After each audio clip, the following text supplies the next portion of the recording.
Let's announce in debate. Facts and figures seal our fate. Questions linger in the air. Night will answer if we dare. Beyond the lane, beyond the lane.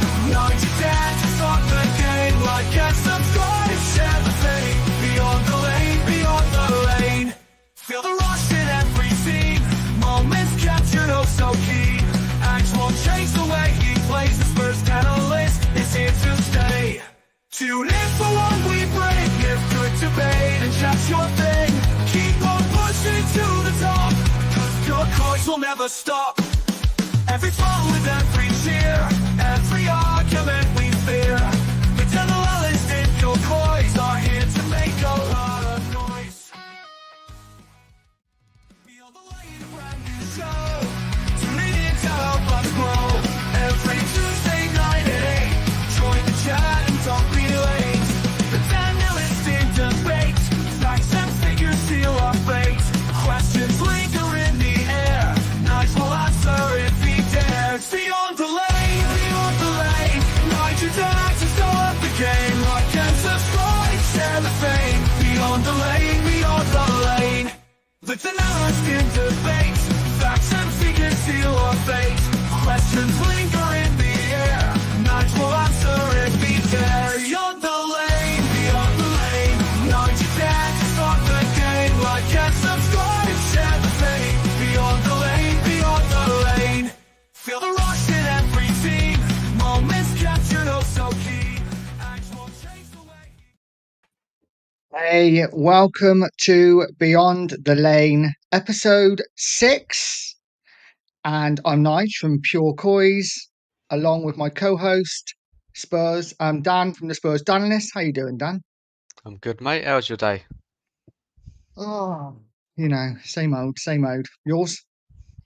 Yeah, man, not too bad. And you got that stinky cold, haven't you? Yeah, absolute stinker tonight. Just want to go to bed, to be honest. But it is what it is. We have had some great guests on the show so far. 6 episodes in, we've already had Brian Daigle from Tottenham on tour, who was fantastic. And we've had Stelios from Tottenham away last week, another great guest. And tonight is no different. Tonight we have Ashmatic from Spurs Kings TV. Thank you for joining us, Ash. Really appreciate it. Yes, my people. Thanks for having me on. Big yourselves up. And yeah, man, let's get into it, man. It's a brand new show, brand new channel. Big up you guys. Love what you're doing. And as it says at the bottom, please make sure you like and subscribe to these wonderful guys, these great hosts, passionate Spurs fans, doing what they do, asking the right questions, man. Let's do it. Big up, Ash, man. Thanks for coming on. I hope you're good. Yeah, I'm blessed, man. I'm good. I'm not as bad as Nige. Nige is, I don't know, man. Sometimes Spurs loss can kind of do that to your immune system. It can kind of shatter. I have been there before, bro. Don't worry. You'll get over it. You'll be okay. So we have a couple of questions for you to start the show. Is that okay? Yeah, that's fine. Let's do it. Nothing too heavy. I won't be asking anything too deep. So the first question is, why Tottenham ahead of any other team, and who was your favourite Spurs player when you were growing up? You know what? I started supporting Spurs when I was like 6 years old. My brother kind of stuck it on me. He was like, listen, can't support Liverpool. Here are the teams that you can support. And he listed a bunch of teams. And obviously I went away as a 6-year-old kid, looked at the teams, and I said, I like this team here, Tottenham. This team here, I like them, Tottenham.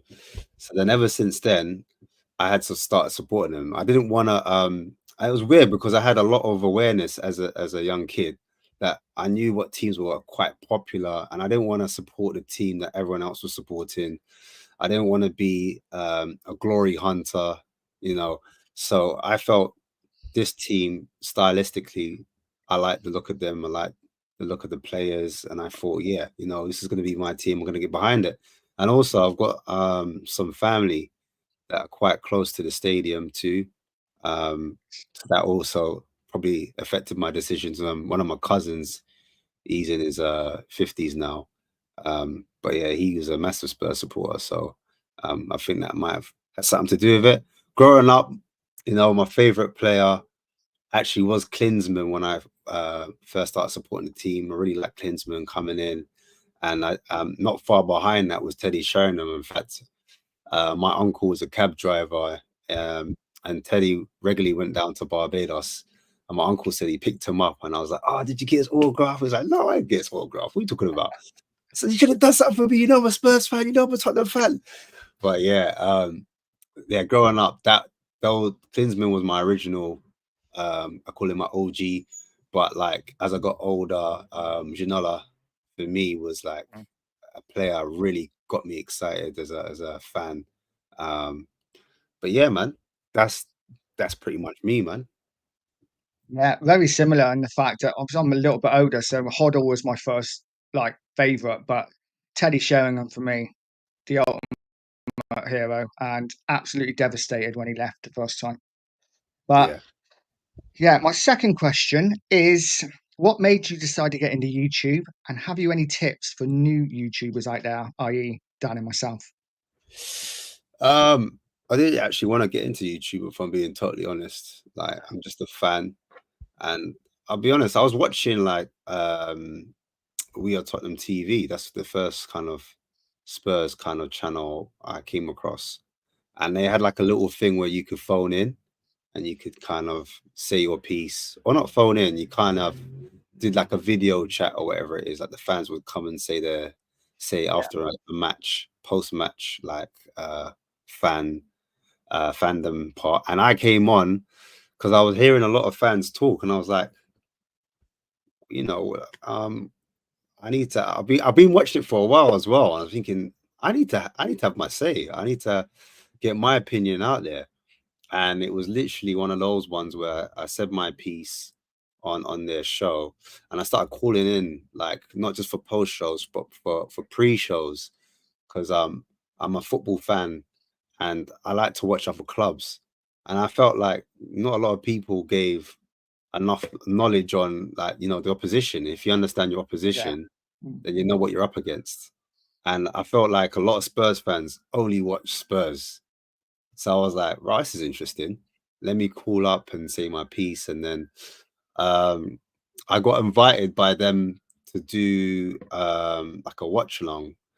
And I did a watch along. So I wasn't on YouTube then, but obviously I was on their platform. So I was on YouTube. And then from that, I met Marlon.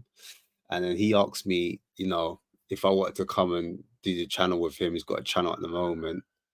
And I was like, not really feeling at first, because I don't really like the whole like commitment thing where you've got to, you know, tied down to every week, or but he was like, no, there's no pressure, like, you know, when you're ready, when you do it when you want, that kind of thing. And I was like, yeah, all right, cool. All right, cool. And he said you've got free creativity as well. I said, all right, cool, maybe I could switch it up a little bit on the space. And yeah, man, here we are today. Like, even till now, I don't really consider myself as a YouTuber. I just see myself as a commentator. I'm a person with an opinion, and literally that's it. That's what it is for me. Do you know what I'm saying? And obviously, yeah, I'm able to mix it up with more Spurs fans, because at one point, like, it felt a bit lonely from where I was. I didn't know that many Spurs fans, if I was being totally honest. Like, one of my boys growing up, when I was like 8 years old, 10 years old, we went to Spurs games together.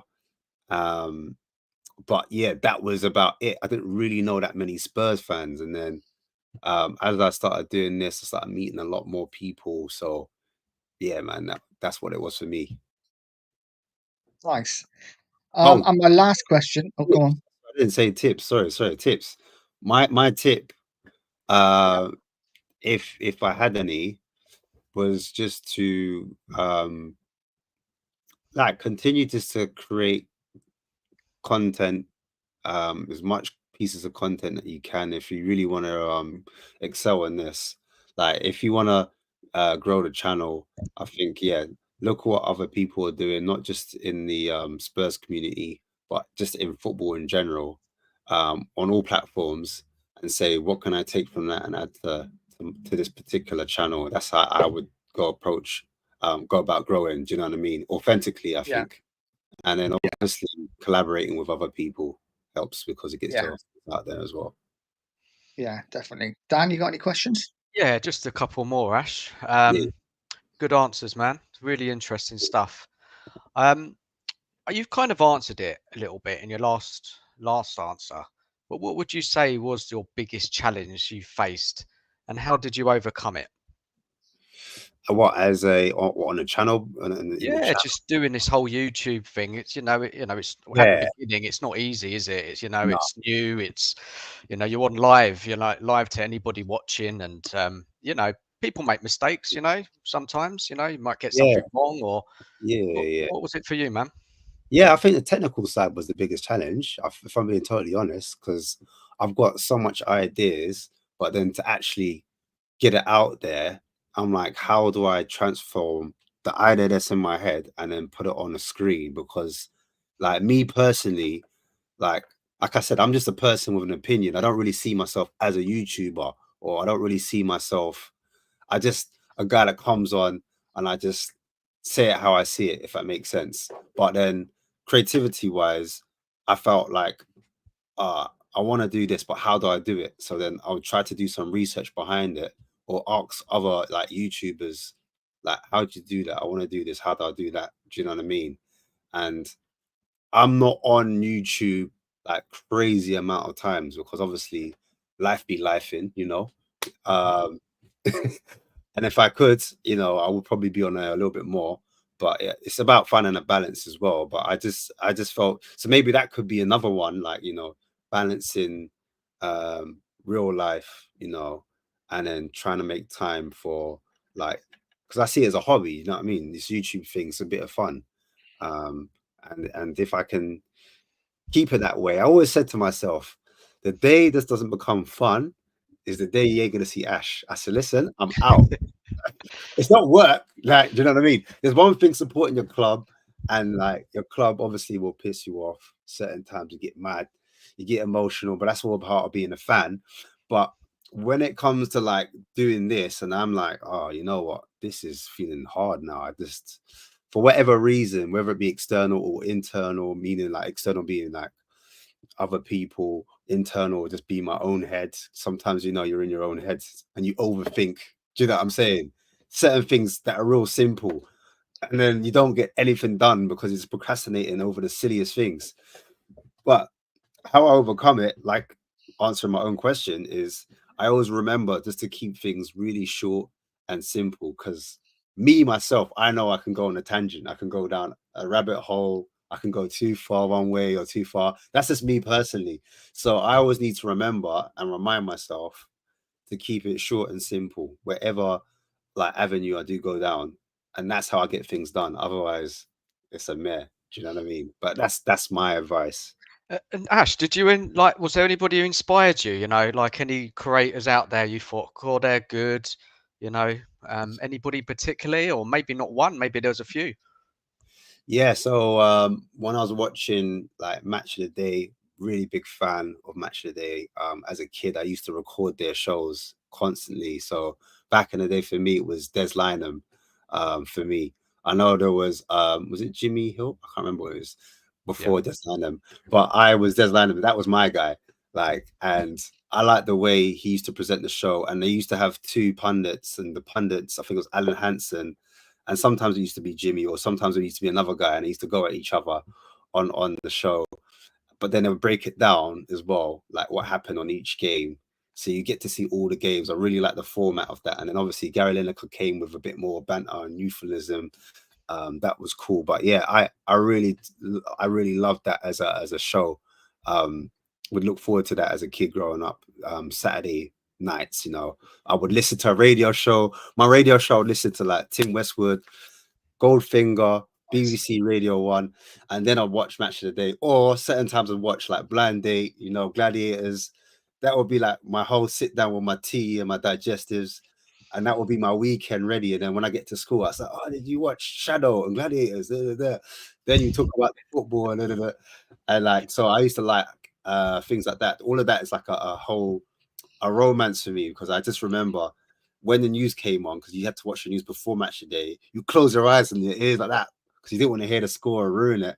And then you'd watch Match of the Day. Well, I did anyway. I used to like wait for it as a surprise. If I didn't know or go to the game, I'd wait just to watch Match of the Day. And like I feel like I'm watching it live, if that makes sense. So everything was a surprise. Yeah, that's what I would say really inspired me into this space, like moving forward. Yeah, really interesting, Ash. So now, I've been watching your channel for quite some time. I'm a big fan, and when you think about it, when do you think the turning point was?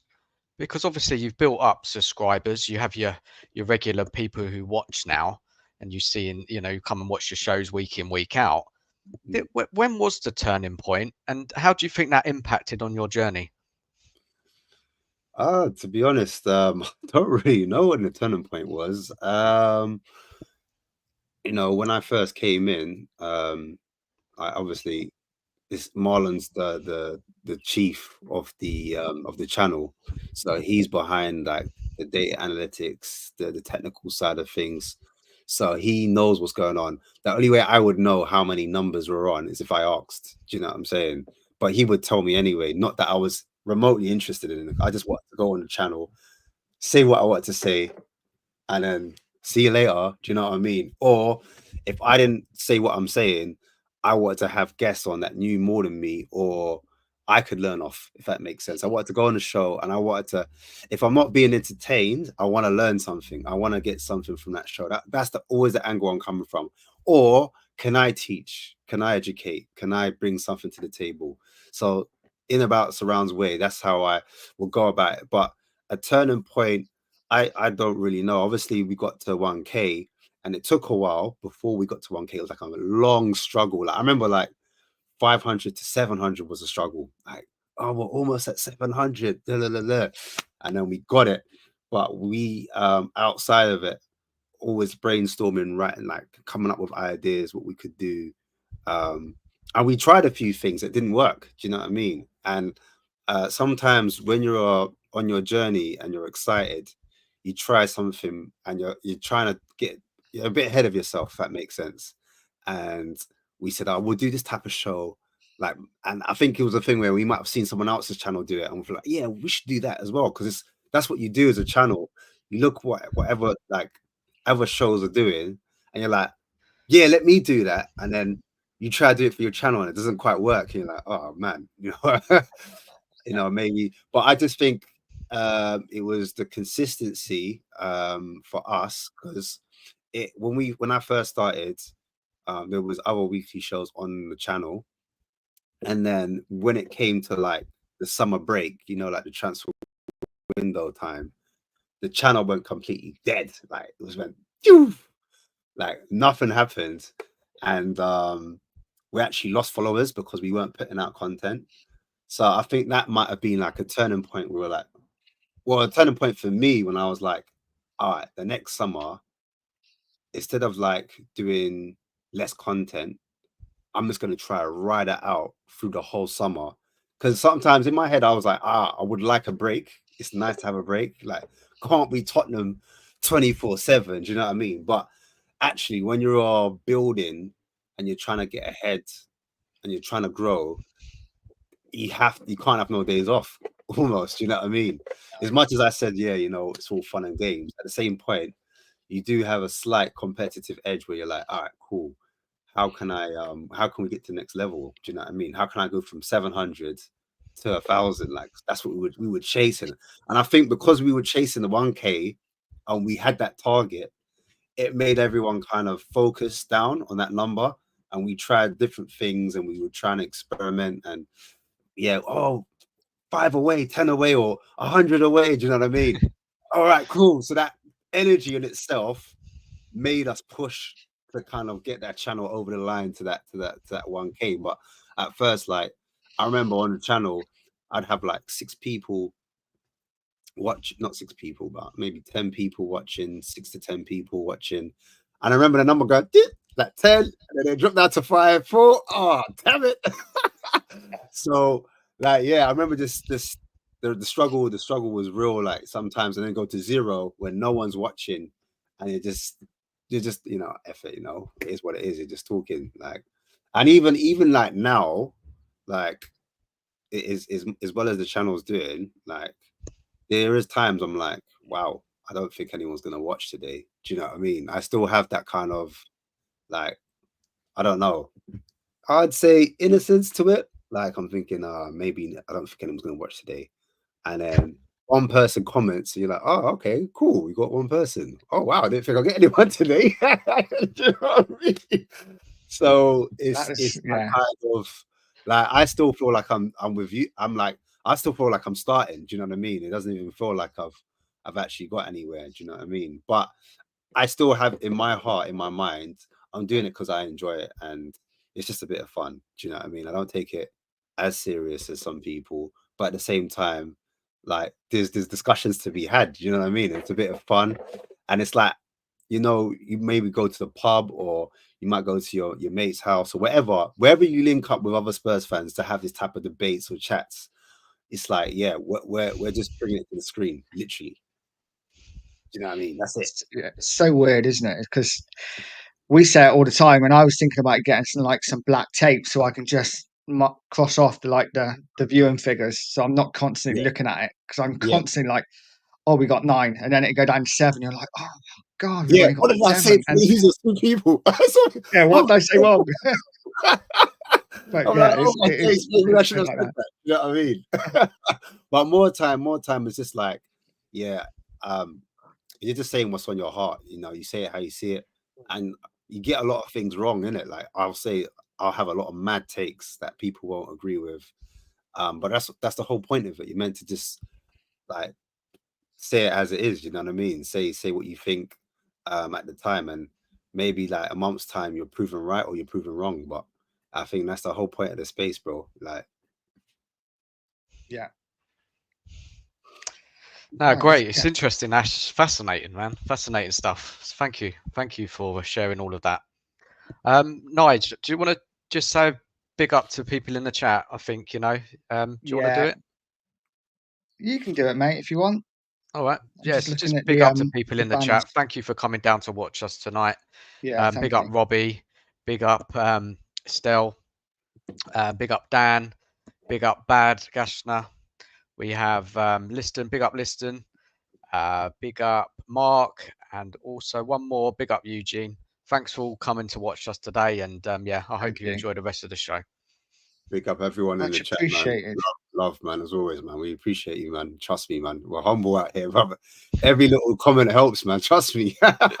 You don't understand how much it helps, man. But yeah, no, I'm with it, man. I'm with you guys, man. But yeah, Ash, are you happy at the moment with what's happening at Spurs? If so, why? And if not, what would you change? I wouldn't say I'm happy, no. Because at the moment we're ultra inconsistent, and if you are to be taken serious, and like, you know what it is? It's an ego thing for me because I've got a lot of friends, and obviously they support their clubs, you know, and their clubs, obviously, they're of the traditional, you know, top four slash top six, whatever you want to call it. I mean, top six is pretty much brand new. We were the originals of the top four, but you know, in terms of being treated on that level, when you speak about trophies, it's kind of hard to kind of, you know, debate people, come into some type of conversation. And so every time I see my club and I'm like, there's a transfer window that goes by, and I've been like this for years. Every time I would have a little bit of hopium, you know what I'm saying? I'll get a little pill, I would swallow it, drink some water down to make sure that gets inside and grows into something. But um, yeah, it's just each time it's like I'm let down by my expectation. I can't put that on the fan base or other people.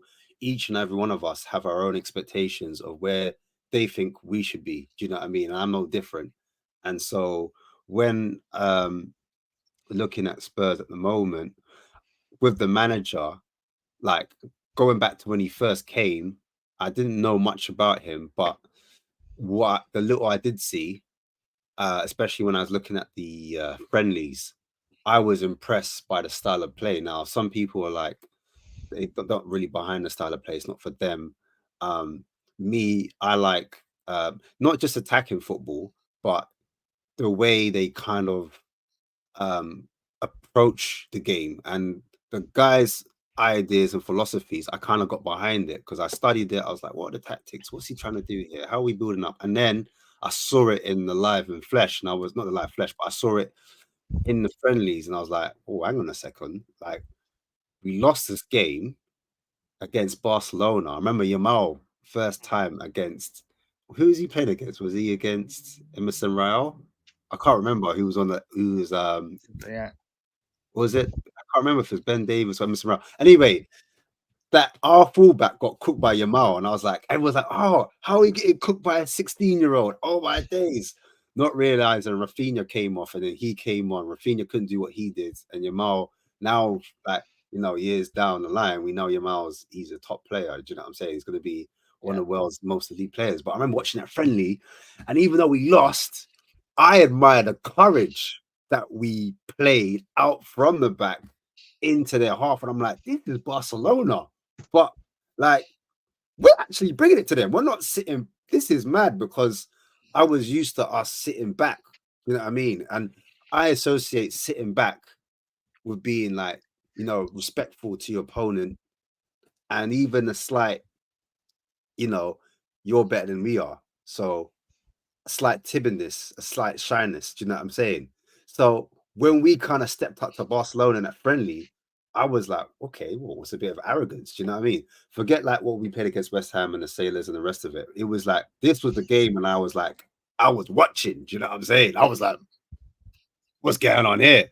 So when I watched that, and I said, right, if we can translate that into the league, I can kind of get behind it. Do you know what I mean? And so for me, when he started doing that the first 10 games, obviously it was a good feeling, euphoric after being down in the pits, and you know, people on one side and the other, everyone seemed like a happier Spurs place to be. Do you know what I mean? So I was behind it. And then for me, I looked at it and I was like, okay, I get what he wants, but we don't quite have the players that matches the style of what he wants to do. Because I'm like, we're kind of playing like the Barca way. Like, we're kind of playing like, I don't know, possession based type of football, but we're kind of doing it quicker. We're doing it in a way where we build up ultra fast. We're not doing it like a slow build up. We're just, it's quite on the whole kind of. So, but I was like, oh, we need technical players. We need technical players. And then again, my whole team was like, I was looking at like top players, forgetting like, you know, this is Spurs. We're not there yet. But I was like, if we get this player and that player, you know, you start romanticizing and fantasizing. We could really pick this league up. We could really do something with this manager. Do you know what I mean? Obviously, that first window came, and I remember on my channel we were researching into the players. Like, you know, there was like the Vicario, the goalkeeper. I was like, oh, what's he gonna be like? Da, da, da, da. We looked at Mickey van der Ven. What's he? What type of centre back is he? Do you know what I mean? We're just doing research into it, and so I like the whole like the idea of not knowing who he was, not knowing the players he was bringing in, and kind of seeing that process unravel. Do you know what I mean? And then we kind of went really fast, kind of ahead of ourselves, and then dropped off as the season went down. Do you know what I mean? And maybe going to the level where actually this is the level we're actually at. Do you know what I mean? Then the second window, summer window, that is, came in, and I was like, again, I went into my kind of romance inside. I was like, but this time we're actually gonna do it properly now, because the first window was, you know what I mean? He's been it in, but this is gonna be the window right now. So then me, I'm excited, thinking, yeah, we get this technical player, because you know I like to look at players. I'm looking at players thinking, yeah, this player here, we get this would work at this, da, da, da, da. And then obviously it never happened, didn't it? We were linked with a lot of players, never manifested into anything. And we are where we are now. And here's my expectation. My expectation from where it was dropped dramatically. And a lot of people would say that you're not a positive fan, or you're not a happy fan, etc., etc. I always see myself as positive, so I was surprised at people calling me not positive. I was like, I'm the most positive person I know, damn it. But moving on, I just thought, yeah, like I didn't really see the improvement from where I thought where we needed to be, and I thought we're going against a bag of other teams. Like at the time, I was scared about Man U, even with Ten Hag. I know people are like, oh, that's Ten Hag though. But I was like, they're buying centre backs, so they're trying to address their problems because their centre backs are too slow. I was looking at what Chelsea were doing. I was like, oh, they only finished 2 points behind us. Even at the time, I was looking at West Ham, and I know Newcastle didn't really do anything in the window, but I was looking at all of our competitors, and I was like slightly worried that we hadn't done enough in the window, that we had changed from the previous season to kick on to gonna, either break the top four, or even, dare I say it, challenge, you know what I mean? So anyway, that window got shut. And then, second season came around, and the style of play, I was still trying to cling on to that. Like, maybe the style of play, these guys have got another kick at it. Maybe it's ingrained in them a little bit more. And, because they've had another season, they're going to, the attacking's going to kind of push through a bit more. But, results weren't going our way. And some people would say the performance have improved, but at the end of the day, we're in a results-based business. So where I'm at now, where we're so up and down, I'm like, you know what? It's looking real techie for our manager right now. It could go either way. I'm not a person that's going to lose their head and say, like, be ultra reactionary and like say, look, because of the last few couple results, or even off the back end of last season, I'm gonna, all of a sudden panic and be like, oh no, da, da, da, da, da. I'm gonna weigh it out. I'm not expecting anywhere near the top four. I said between, I don't know, sixth, around that mark. Wouldn't be surprised if we fell out of that. I know the type of board that we have. If we finish outside of Europe, that ain't gonna be good enough, and they will pull the plug faster than you can say kumbaya. Do you know what I'm trying to say? So my expectation is really low, and some people are like, Ash, why is your expectation so low? Oh, your expectation is this through the floor, man. Like, what kind of expectation is this? But it's because of the transfer window is the reason why I'm looking at it this way. Do you know what I'm saying? So, right. I love it though. I love it. But but I said, yeah, you know what, it is what it is, man. I don't know, man. That's where I'm at with it at the moment. And can I see us doing anything different like come January? No, I don't think we're gonna improve during January. And I think that will affect where we are placed come towards the end of the season. Do you know what I mean? And yeah, that like what I would like to see, my hope is that we do well in the cups, but I don't think we'll win a trophy, bro. I'll be honest with you guys. Like, I don't think we're like lots of people clinging on to trophy. I just don't think we have the squad to compete when it comes into the harder parts of the competitions, whether it be League Cup, because when you get to the League Cup, like quarters or semis, you're gonna face like unless you get an easy run, which you can. But when you get to the final, do we have what it takes to get it over the line? I can't see it personally. Europa, I respect a lot of the coaches in that league. So me personally, when it gets to the latter stages of that competition, again, do we have the leaders? Do we have the quality? Not even leaders. Do we have the quality? Because for me, it's a quality issue at times. Do we have quality off the bench to kind of change the outcome of the game? Like, I looked at the bench, like even like if we look at Palace, I saw what we brought on. I was like, Yes. yeah.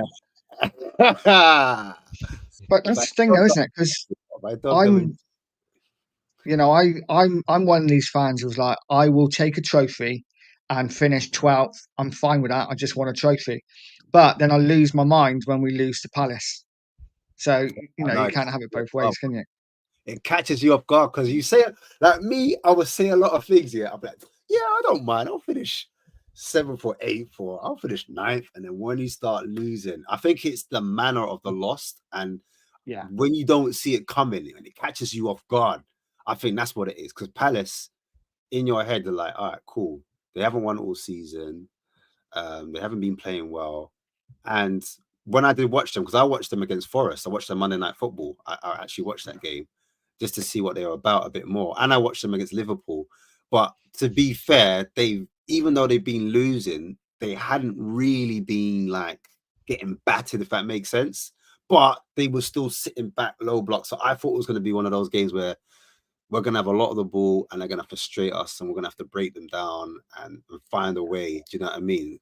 And we might drop a point at worst case, but yeah, I didn't know they were going to go revert back to, old school Palace when they had the free, because they were playing Nketiah. I was like, I didn't understand. I was like, why are they starting Nketiah for? When Mateta was working well last season with Eze, and then obviously Olise is gone, but you've got Saar there, so why not do the free and continue to play how you were playing before?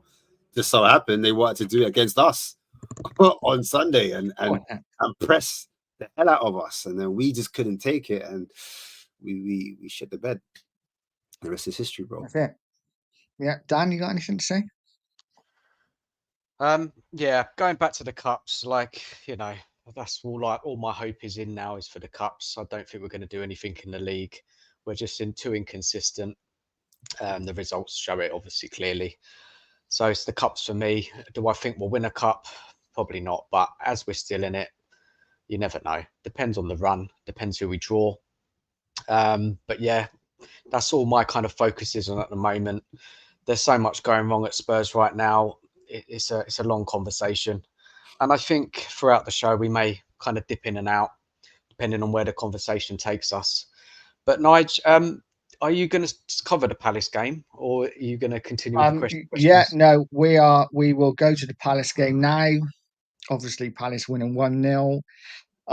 What went wrong? I guess we all know, really, don't we? Is it a game where, who takes the blame? The players, the manager, a bit of both? I'll start with Dan. What do you think, mate? Yeah, so going into that game, everyone expected us to win, right? That's what I was hearing. I thought we'd win. I didn't think it would be easy. I thought it'd be a bit of a battle, but I thought our quality would shine through in the end. Obviously, Palace going into that game, they were 18th in the league, not won a game, not started well. And what we saw in that first half was how Palace were up for it. They're pressing. They were kind of beating us up in midfield, bullying us. We couldn't play our game. They were all over us.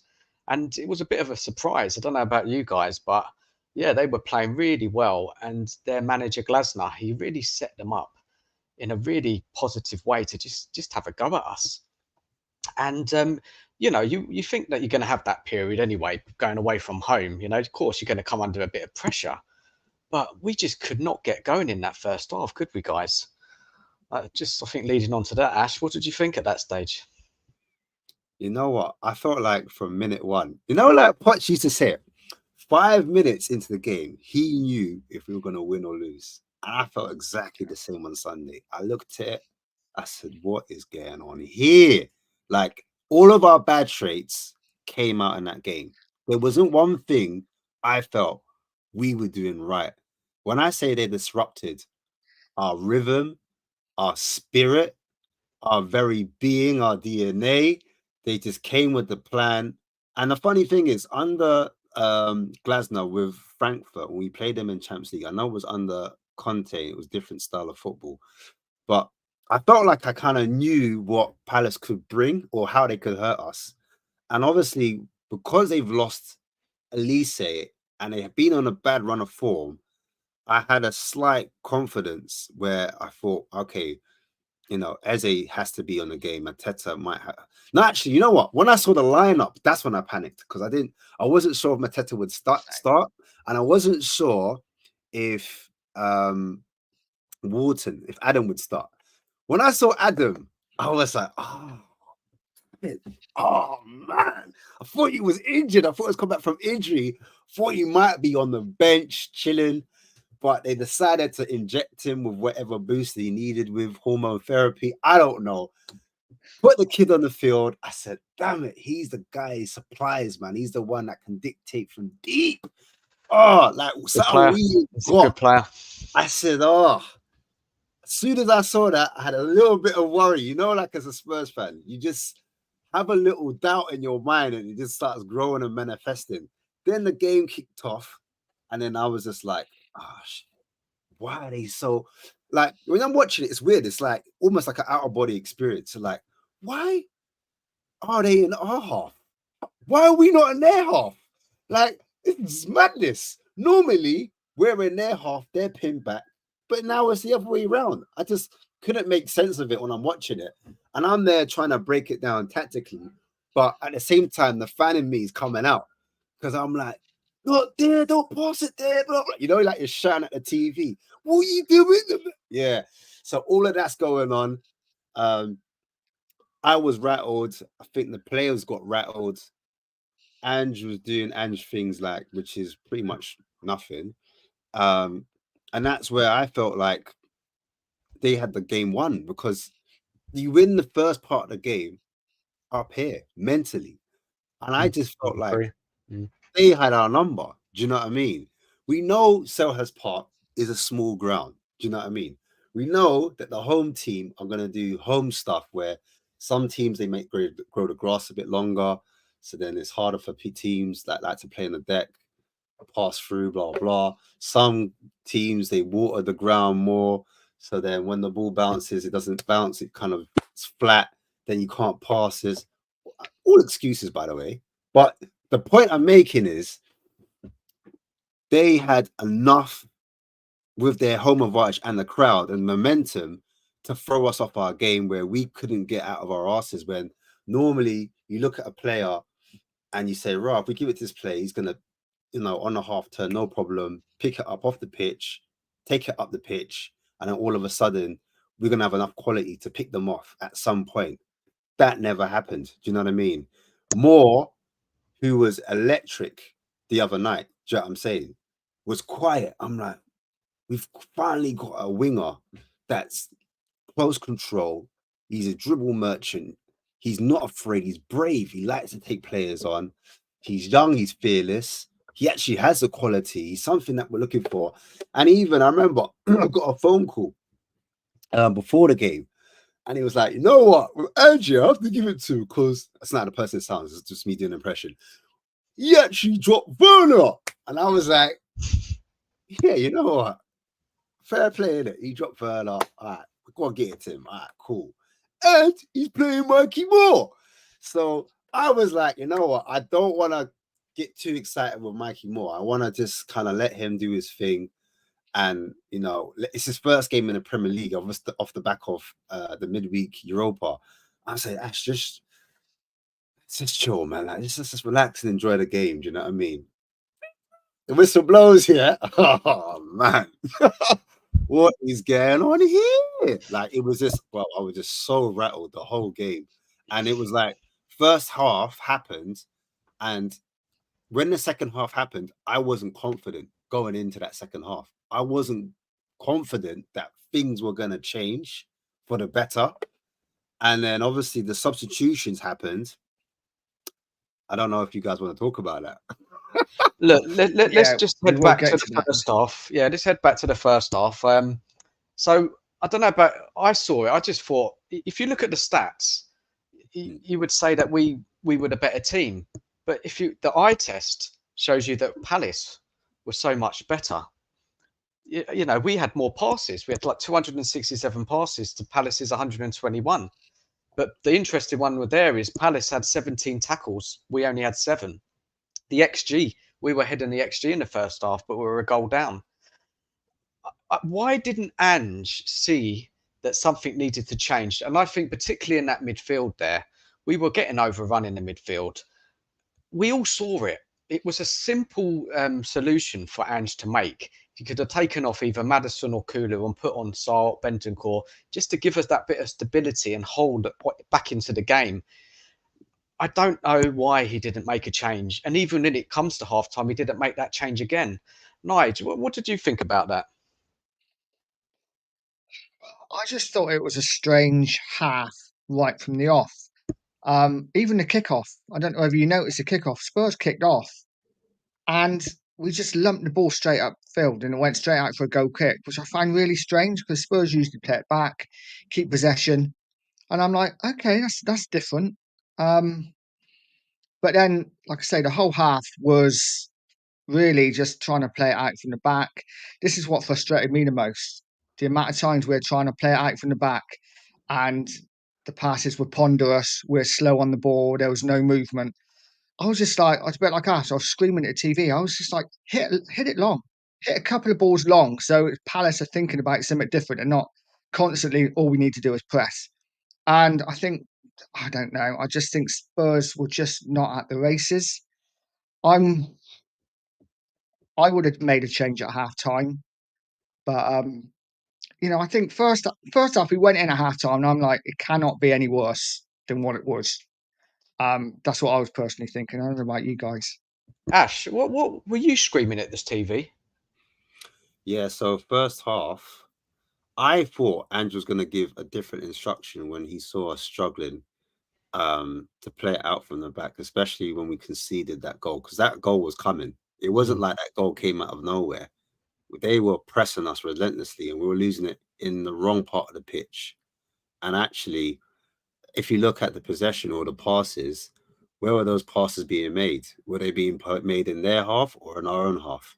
And so that's where you have to look a little bit deeper under the underlying stats to see if that justified the eye test that we were talking about. And yeah, the matchup. You know what? The thing is, the question I've got to ask is, because everyone talks about leaders, right? Oh, we lack leaders. And I'm like, are we saying Crystal Palace have more leaders than Spurs? Do you know what I'm saying? In the first half, everyone has the same amount of energy. Everyone, like, it's not like they're out physical. That's not. I wouldn't say they're like 6 foot beasts that like tower over Spurs' midfield. Do you know what I'm trying to say? So if it's not physical, right?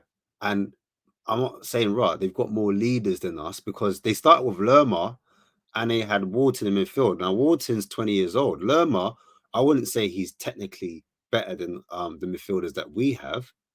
So why is it that they're dominating us in a way where we can't manage that? We can't quite get to grips with the game.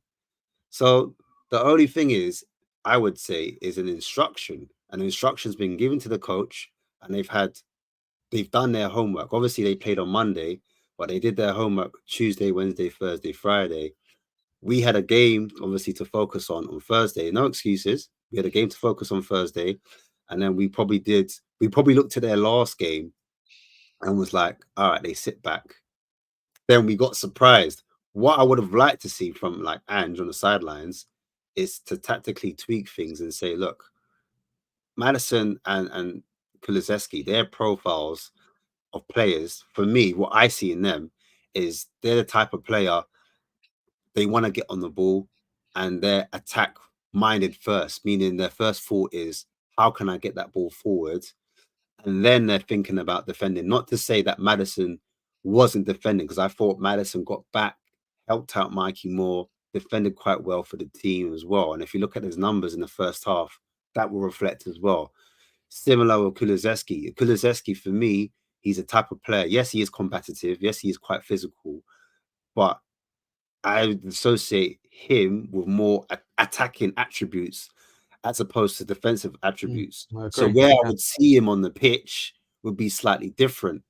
So because we've got two players slightly further forward, they knew how to get behind, or they knew who our out ball was, because sometimes everything goes through Madison. And then equally, sometimes Kulusevski, I feel, on the right-hand side is an out ball when we're playing through the back, when we're trying to build up. Now, they had an instruction where they could swarm Kulusevski and Porro, where they could no longer get the ball to them, and then therefore the ball would turn over. And then, you see what I'm trying to say? So I'm like, yeah. leadership thing, or is it an instruction thing? and then could and see that quick enough and think, all right, hang on, I need to maybe do a few adjustments here. You do this, you do that, and then second half maybe change the profile because Kulusevski, when did that yellow card come on? Was it the first half or the second half? I think it was the first half that came. It's the first And if half, it I was think. Yeah. we could have hooked him at half time because the other Mm. game when we played West Ham, Madison got hooked early, but this game would make sense to hook Kulusevski early because he was on a Yeah. yellow, and then bring, like you said, like a Sarr or a Bentancur. I think Sarr would have suited better because if I'm looking at his profile, he's got more mobility Yeah. compared to a Bentancur. Even though Bentancur is a Yeah. good player and he's good on the ball, he's defensive minded. He's a bit more defensive minded than a Kulu. I just think like Sarr mobility and pitch coverage would help out a Basuma, and then positionally where Sarr starts is a little bit deeper compared to where a Kulu would be. So you've got like almost like a shield there, and they complement each other in that aspect, and would stop Palace getting on top of us. I've got Ash or Nige. Can one of you talk us through the goal we conceded? Because I've got something to say about that. But could either of you talk through what actually happened? Because there was a mistake, wasn't there, from Van der Ven? From what I can remember, it was again trying to play out from the back. For me, there was 3 or 4 mistakes in that one movement. So Vicario playing it slowly out of the back, Romero then just flicking the ball into the middle of the goal mouth, which I know that they're taught to play out from the back now, but I was always taught when I played football never to play the ball across your own box. But he did that, and he did it in the air.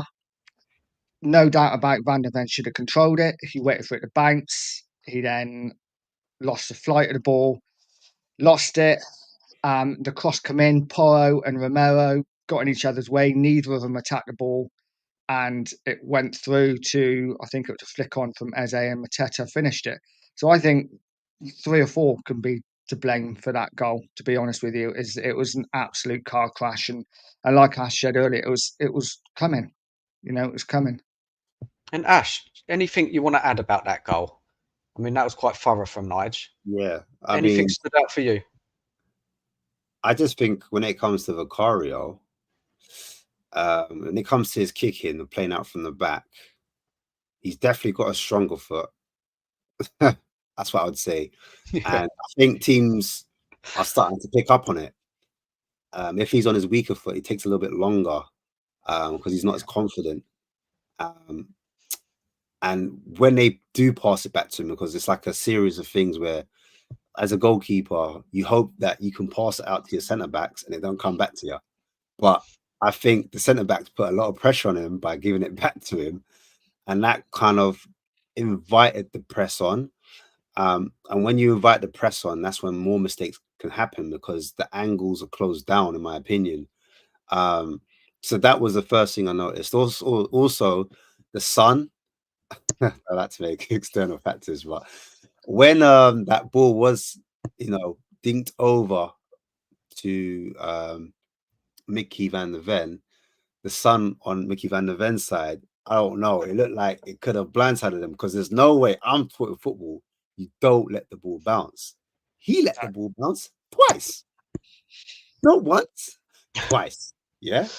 So when you let the ball bounce twice, my guys, yeah, you know what's going to happen next. A player's going to come onto you, they're going to press you, and they're going to force an error. And that's exactly what happened. And it's not really like Mickey Van der Ven to do that. From what I've seen so far, I'm not saying like, he's a perfect baller. He's got no errors in him, but that's the first time I think I've seen that type of thing happen when he's that. But equally, Romero giving him that hospital ball. I call it a hospital ball.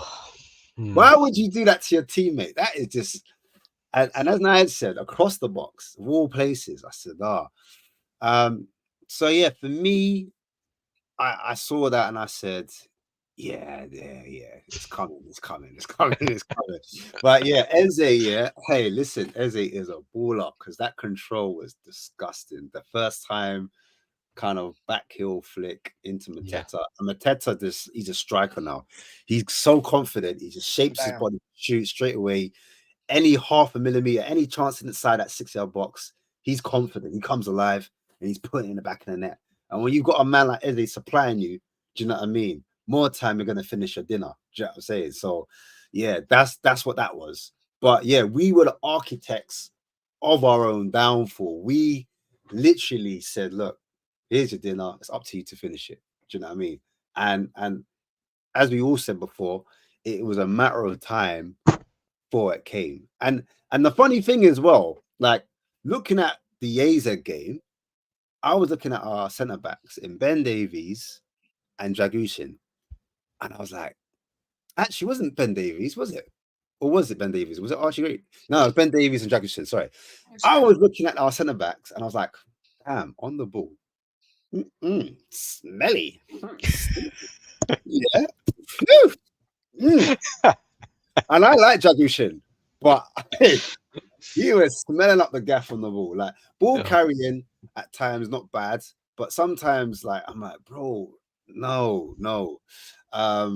So I was so happy to see Romero and Van der Ven back because on the ball, they're pretty good. They're pretty good on the ball. Under pressure, no problem. They can take it up from the back, pause, bring it out, pass, find a pass, and they're good. But yeah, like I don't know. I saw this game and I was like, who are even these centre backs? Like, I don't know who they are. That's a bit of overconfidence, I guess, maybe. They don't belong to me. They don't belong to us Spurs fans because that's not the centre backs we've been seeing.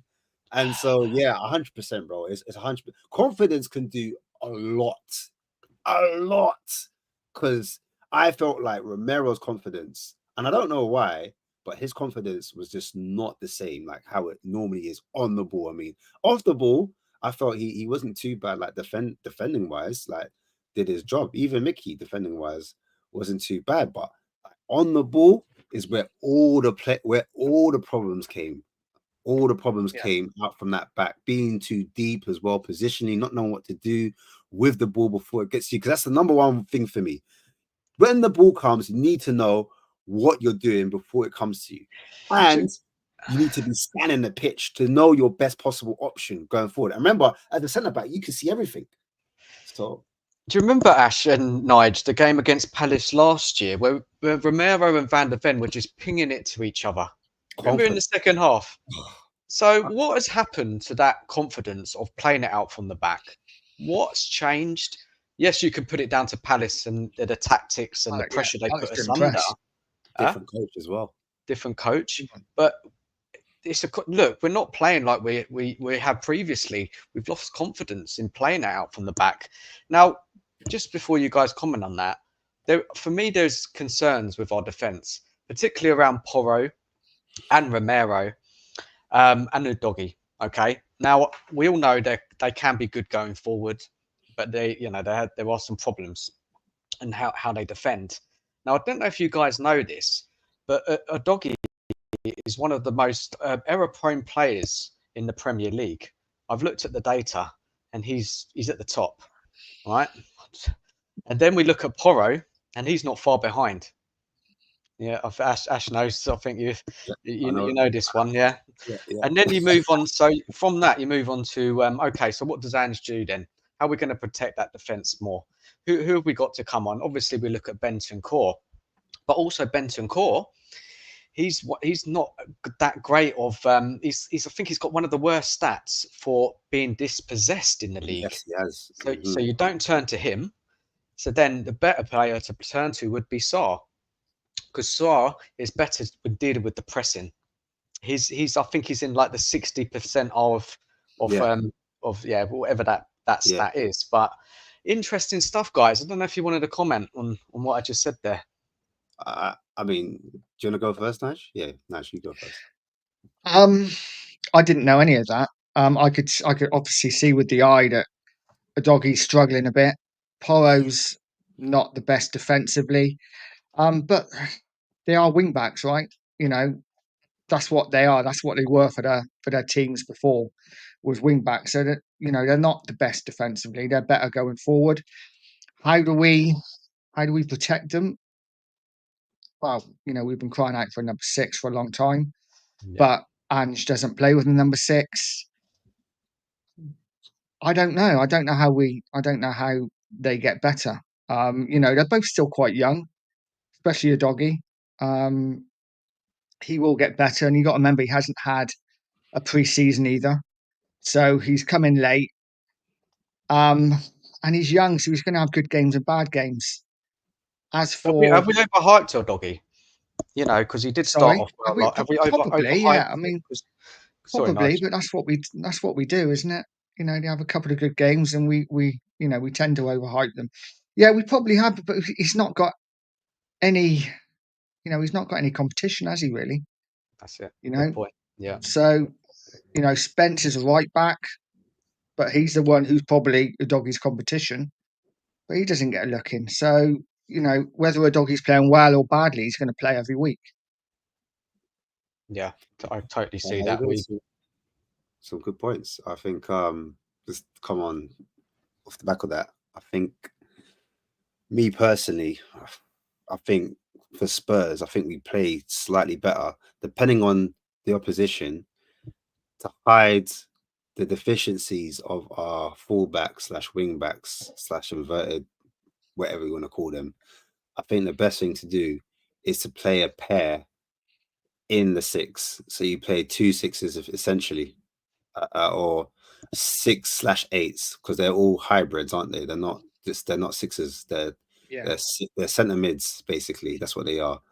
And I always felt like when you've got Basuma, you play Sarr alongside him, because Sarr would hide the deficiencies of Basuma, because not to say Basuma's not mobile, but in a single pivot, you're asking him to sweep up behind both fullbacks and protect the center. Because when the doggy inverts, goes high up the pitch, or if he goes high up the pitch regardless, or Porro goes high up the pitch regardless, who has to cover? Do you know what I mean? I remember when people were battering Basuma. Why is he not in that half space? Why is he not covering the wings? Do you know what I mean? Why is he not doing that? I think it was against, was it Arsenal? One of the top teams, and they were going for him. But he needs another midfielder parallel, adjacent to him, so he can cover. Basuma can cover the left side when the doggy goes up, and then Sarr can cover the right side. Whatever way around my hands, but you get what I'm saying. Yeah. So it shares the responsibility defensively. Also, when playing out from the back, you don't have to rely on just the fullback, because the fullback sometimes is the outball, meaning he's the free man. When you've got 2 midfielders that drop in, then you've got more players in your build-up. You've got your goalkeeper. You can add as a third centre-back on your 2 centre-back split. So you've got 3 centre-backs, essentially. Then you've got your 2 full-backs. Then you've got your 2 6s/8s, the double pivots coming in. So then you've got now 6 players and 6 different options, or 5 different options for the keeper to pass to, and it makes it easier. When you've only got 1 midfielder, then you're going to have to ask, I don't know, Madison or Kulu to drop in that hole to create that double pivot. But at the same time, you kind of want one of them out just in case we want to go long. So it's an extra option. We can go short or we can go long. And then teams don't know whether to press us, or they don't know whether to stand off us. Because if we go long and we beat their press by going long, then we're in behind and we've taken out a few of their players and we're on a counter attack. So what I'm hearing, Ash, is this is it's a system problem, isn't it, with Ange's system? The personnel playing with Suma alone with Madison and Kulu. It's a lot, man. It's a lot. It's a lot of problems there, Ash. Honestly, when we break it all down, Nige, what you said, Nige, and Ash as well, and what I've said, a lot of issues. But was it so? It probably wasn't as simple as that, making that change, was it? Just bringing on a Sarr. I mean, I It's a think lot more to it. I don't know. I think because, like I said, it comes down to profile of player, and I don't want to take away from what Madison was doing defensively, because I felt when we did lose the ball, Madison did get back and he did challenge. But let's face it, physicality is not his game. Do you know what I mean? Sarr's a bit more robust. He's a bit more aggressive in the tackle, a bit more assertive. He's good at intercepting the ball, reading the game from further back. Why? Because positionally, he's further back. Do you know what I'm saying? He's further back positionally compared to Madison. Sometimes Madison drops in the hole. Yeah, he does to collect the ball.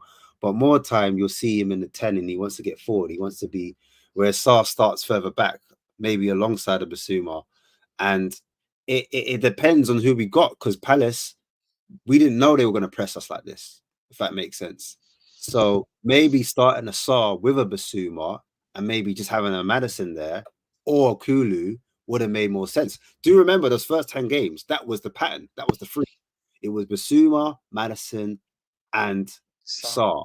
So, And yeah. those three players gave us balance. We had pitch coverage in Saar.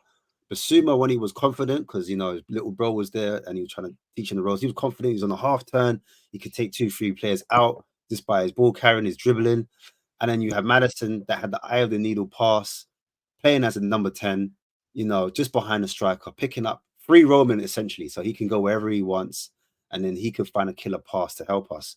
So we had that kind of midfield balance. Now, I think what Ange was trying to do, because it worked so well against, I wouldn't say West Ham, but it was games before that where I can't remember when we first introduced it, but we had two attacking 10/8s in Madison and Kulu. And the reason I think he started with those two is because it would drag players out of position. Do you know what I mean? Madison would float to the right, Kulu would float to the left. Or sometimes you see Madison and Kulu on the same side linking up. And now we're asking questions for the opposition. Does your number 6 follow Madison and Kulu and leave that 6th position open? And if you leave the middle of the pitch open, guess who can run through? Either a Johnson running through, or Son running through, or Mikey Moore, or whoever's on that wing, they could cut through. Do you know what I'm saying? So I think that was maybe the idea of it. And also, as I said, Kulusevski was a good out ball, where if you go long into Kulu, it would stick to him. He wouldn't lose it. And then he would have enough about him and physicality that he could get on a half turn and then drive the ball up with his ball carrying, because he likes to run in the channels, or he likes to run a little bit wider. Do you know what I'm saying? That's his MO. So I think that, but obviously you've got to look at each team and kind of figure it out, because obviously he's, like I said, I watched the Forest game and Palace sat off Forest, Liberties. Why are they sitting off Forest and then they're pressing us? Come on, man. Be fair, man. So obviously Glasner switched it up and he got it right. He probably saw what the Brighton West Ham? manager. Brighton manager, yeah. So remember, the Brighton manager, he set off us first half, battered them. And he was like, all right, cool. I'm going to switch it up. I'm going to press them.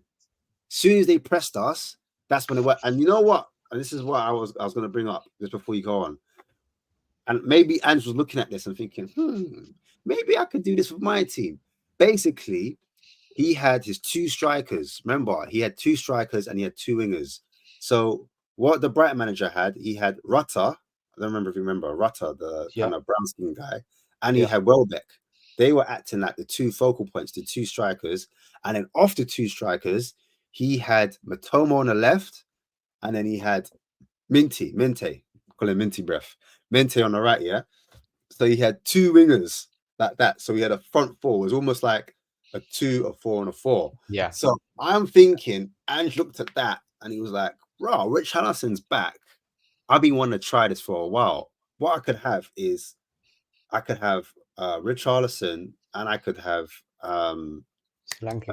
Solanke as the 2 strikers that drop off the 3 centre backs.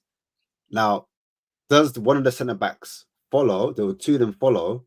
If they don't follow, that means Solanke can get the ball, turn, and do what he wants. But if they do follow, there's a gap in the middle. Do you know what I'm saying? And the 2 profile wingers that he has, they're more direct and they're kind of running behind, if that makes sense. So I don't know. I'm just throwing that out there. Maybe he thought that could be a way in. Do you know what I'm saying? Yeah, well, so look, let's just move on to that second half, because look, there's so much we could talk about that first half and Kulu and the Madison issue. There's so much we can say. But yeah, let's move on to that second half. Now, when it started, Palace were all over us, weren't they? They had a goal disallowed. They could have scored 2 or 3 goals, and this is just why it's so infuriating with Ange, that he saw what happened in the first half, didn't make a change. He watched it all happen up until 60 minutes. And then what's interesting, Ash, is what you said about Are you saying Ange was trying to match the Brighton tactics of going 4-on-4, and it just didn't I pull off? mean, Is that what you're indicating? that's what it looks like, because remember, we were trying to do the short build up. The short build up didn't quite manifest in the first half. And I felt like in the second half, tried to go a little bit more direct, a bit more, yeah. And I think that for me, that's what I reckon he tried to do. But obviously, that didn't quite come off. And yeah, well, to be fair, he didn't do that to the 60th minute. I think he continued with the team for another, what was it, 15, 20 minutes. 60 minutes he made the change, yeah. So yeah, 20. My maths is terrible. How dare. So yeah, he persisted with the current team, and then that's when I think he tried to change tactics, because they were getting chances. They actually were getting in behind us, and he was like, you know what, they're going direct. You can play that game. Let's try and go direct, and maybe he saw it that way. And the problem is, Ash and Nige, is our wingers, isn't it? Who, we saw Werner come on. We had Johnson on the other side. They're not good at taking on their men. Well, Werner, he's got pace, but he's not. I don't really see him take on a man much. And then if you compare it against Brighton, you've got Matoma. It's just the levels. It's just about the levels, isn't it? And Ange, he couldn't pull it off. And when he made that change, everybody was shocked. He's taken off all the creativity. Taken off Mikey Moore. He took off Kulu. He took off Maddison. And we're thinking, blimey, hold on a minute. Can't you just leave one of them on there? Because where is that creativity coming from? And you saw the game as it went. It was just passing sideways, backwards. We had no one in that team who could play the killer pass. But you look, the people are running around hard. They were working hard. Solanke was trying to drop back. Richie was running. But it just looked like we didn't have a clue. And to be honest, guys, we have to be honest. It was not good, was it? It was not good after those changes, and it didn't improve at all.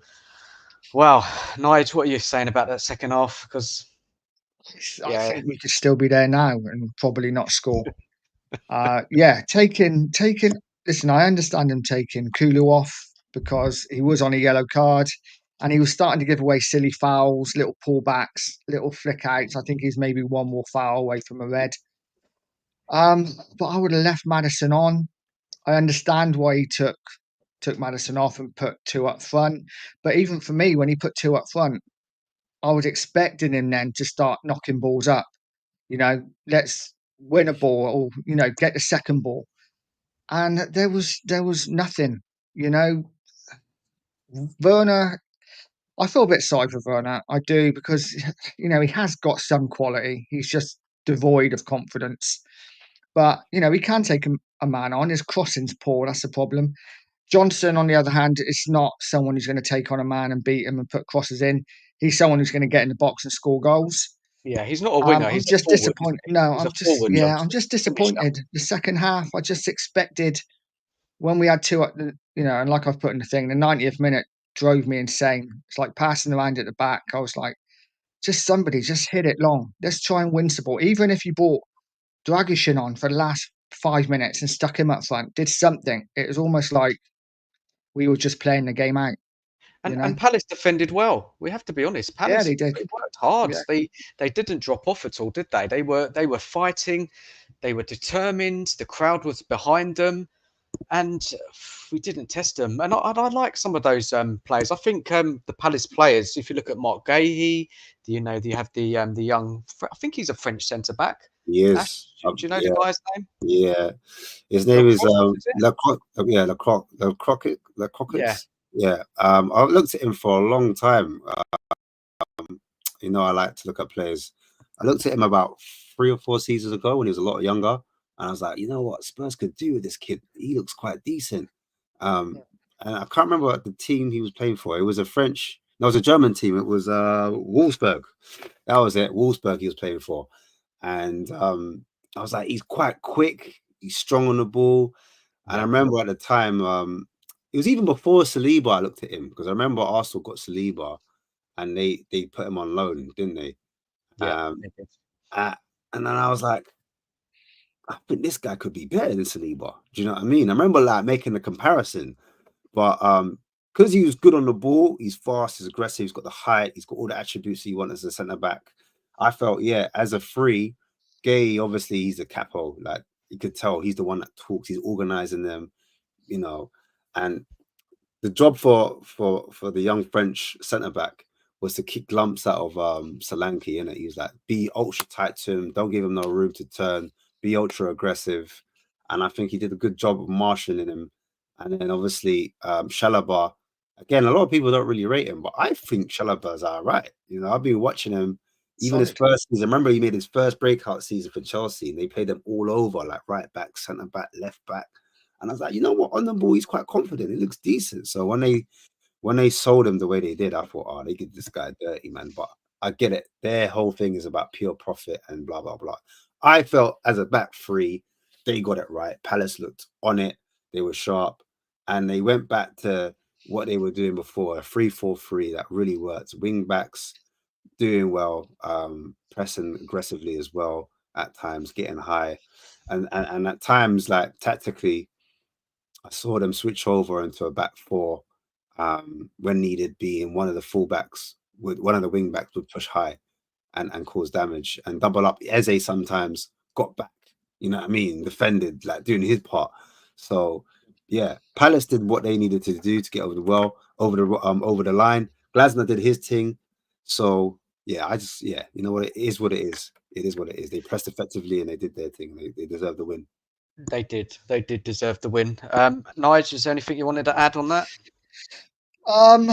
Well, there was a question about the away form, but I think it's kind of been answered. Is our away form a concern or just bad luck? If it's a concern, what can Ange do to change it? Consistency is a problem, but I kind of think Ash kind of answered it by saying, maybe playing Sarr in away games, having a bit more of a defensive structure away from home, because I think playing Kulu and Madison at home is going to win most games, isn't it? It's away from home that we got the problem. I don't know what you guys think. No, I agree. It's the way from home is the problem.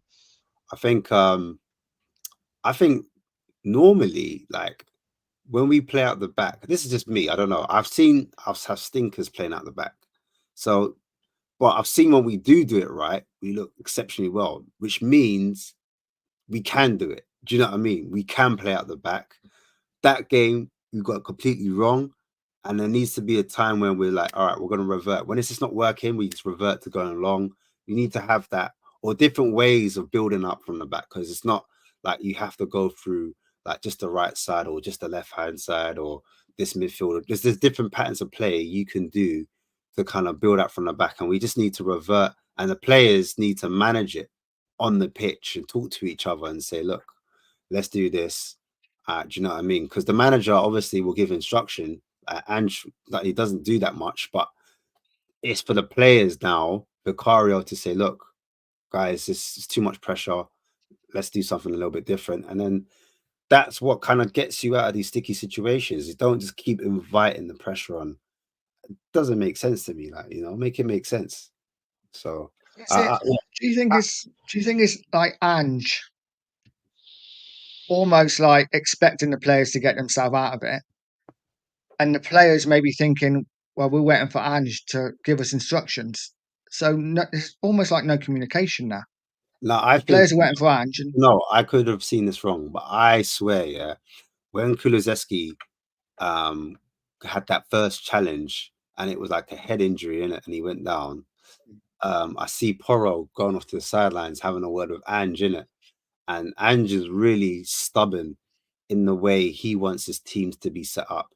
He wants them to stick to the principles, playing out from the back, a bit like a De Zerbi. De Zerbi, you would never see De Zerbi go long. Do you know what I'm saying? Only recently you're seeing Pep go long. Do you see what I'm trying to say? But most attacking or teams that have possession, they build up from the back, whether it be slow or fast. They think if you go long, it's a 50-50. You have less risk of holding on to possession. And if you lose possession, it's a higher turnover. Therefore, that team has more chance of having the ball in your half, and then they can score a goal, and that puts your team at risk. They want to avoid that risk, and that's the reason why they use the goalkeepers as a third centre back. It's the reason why they play short passes. Short passes means more control. Long passes means more risk. So that's what they're trying to do. And so I saw Porro go over to him, and Andrew was like, he was saying like, I want to go long, because I think Vicario actually tried to go long, but when he went long, it went off for a throw on. Do you know what I'm saying? We lost possession. So when it went off for a throw on, like Ange probably saw that as Cooley went down as an injury, had a word with Porro, was like, no, keep it the same. Don't change it. Do you know what I'm saying? And I think ultimately that's where it all went wrong.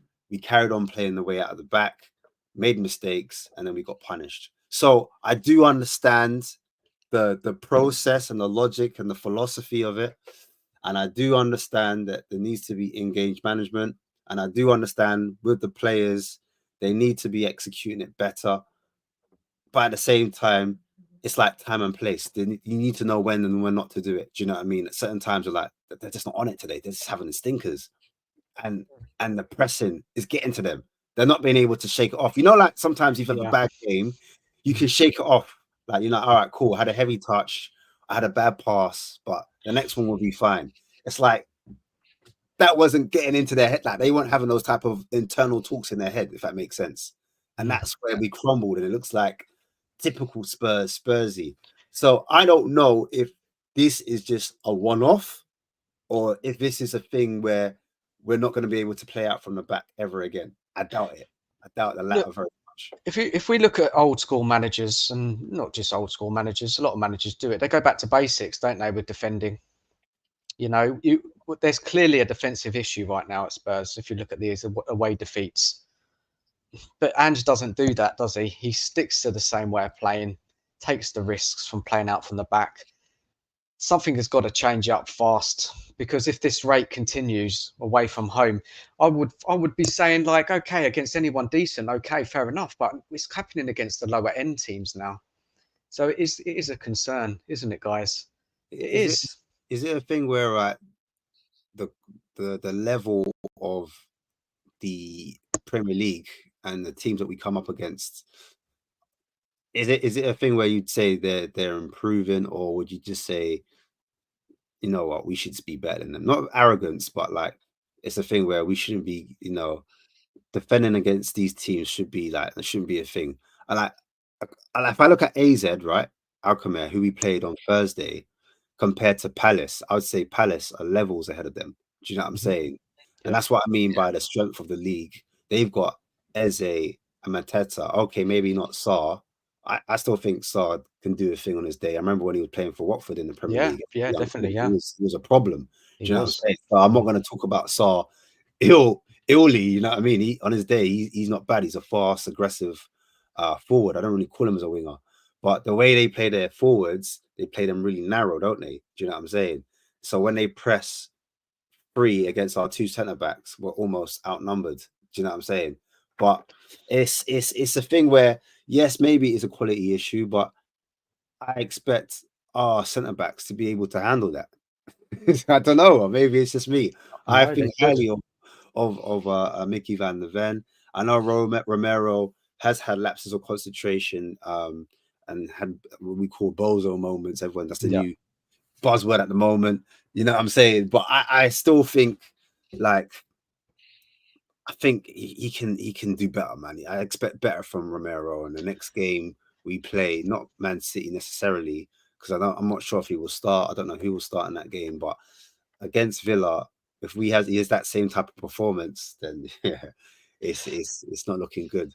Ange's system is failing, right? And what it is, and that what's happening now is the players are losing confidence, and they're looking a lot worse than they actually are.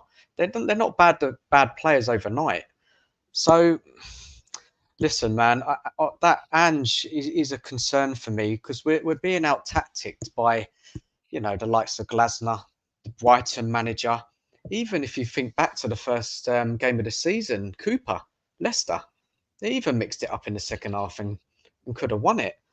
It's really concerning for me, and we'll come on to Ange in a minute. Nige, any more takes on what me or Ash has said? No, the away form is a real concern to me. 3 wins in 2024, which I'm sure everyone's heard. 2 of them against teams that were down to 10 men. Okay, we were winning the games at the time. But we have got to improve, and Ange's tactics does concern me. I get the playing out from the back, I really do. And Ange come out when he first come in, didn't he, and said, this is the way I play. It's not on the players, it's on me. So in that case, when we lose games, we can't blame the players. It's on Ange because he's the one who's demanding that they play that way. It's a concern, but this is why I want to bring this stat up, which I find really interesting. We are the 3rd highest scorers in the league. We have the 4th best defence. So why are we losing so many away games? And I think, like I said, we probably discussed it: system, tactics, individual errors. Is it something deeper, or is it all of the above? I think it's probably a bit of all of the above, really, isn't it? Well, interesting. Ash, what do you think?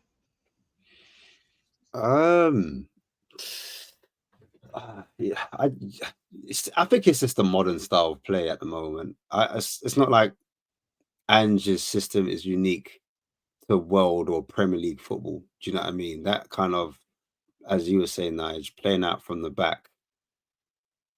You look at Brighton. Brighton have been doing that since what's his face? The Brighton. I forgot his name, man. What was the guy before the Zerbi? Potter. Yeah, Potter's been doing that, playing out from the back. Liverpool's Klopp, he was doing it from playing out from the back. As I said before, Pep playing out from the back, he was doing it. And sometimes it doesn't work. You've seen even the lower teams. I think Pep, everyone's copying Pep. It's mad because I've even seen Ipswich and Southampton try to play it out from the back. And sometimes they get it right, sometimes they don't. And sometimes it comes down to the level and quality of the player.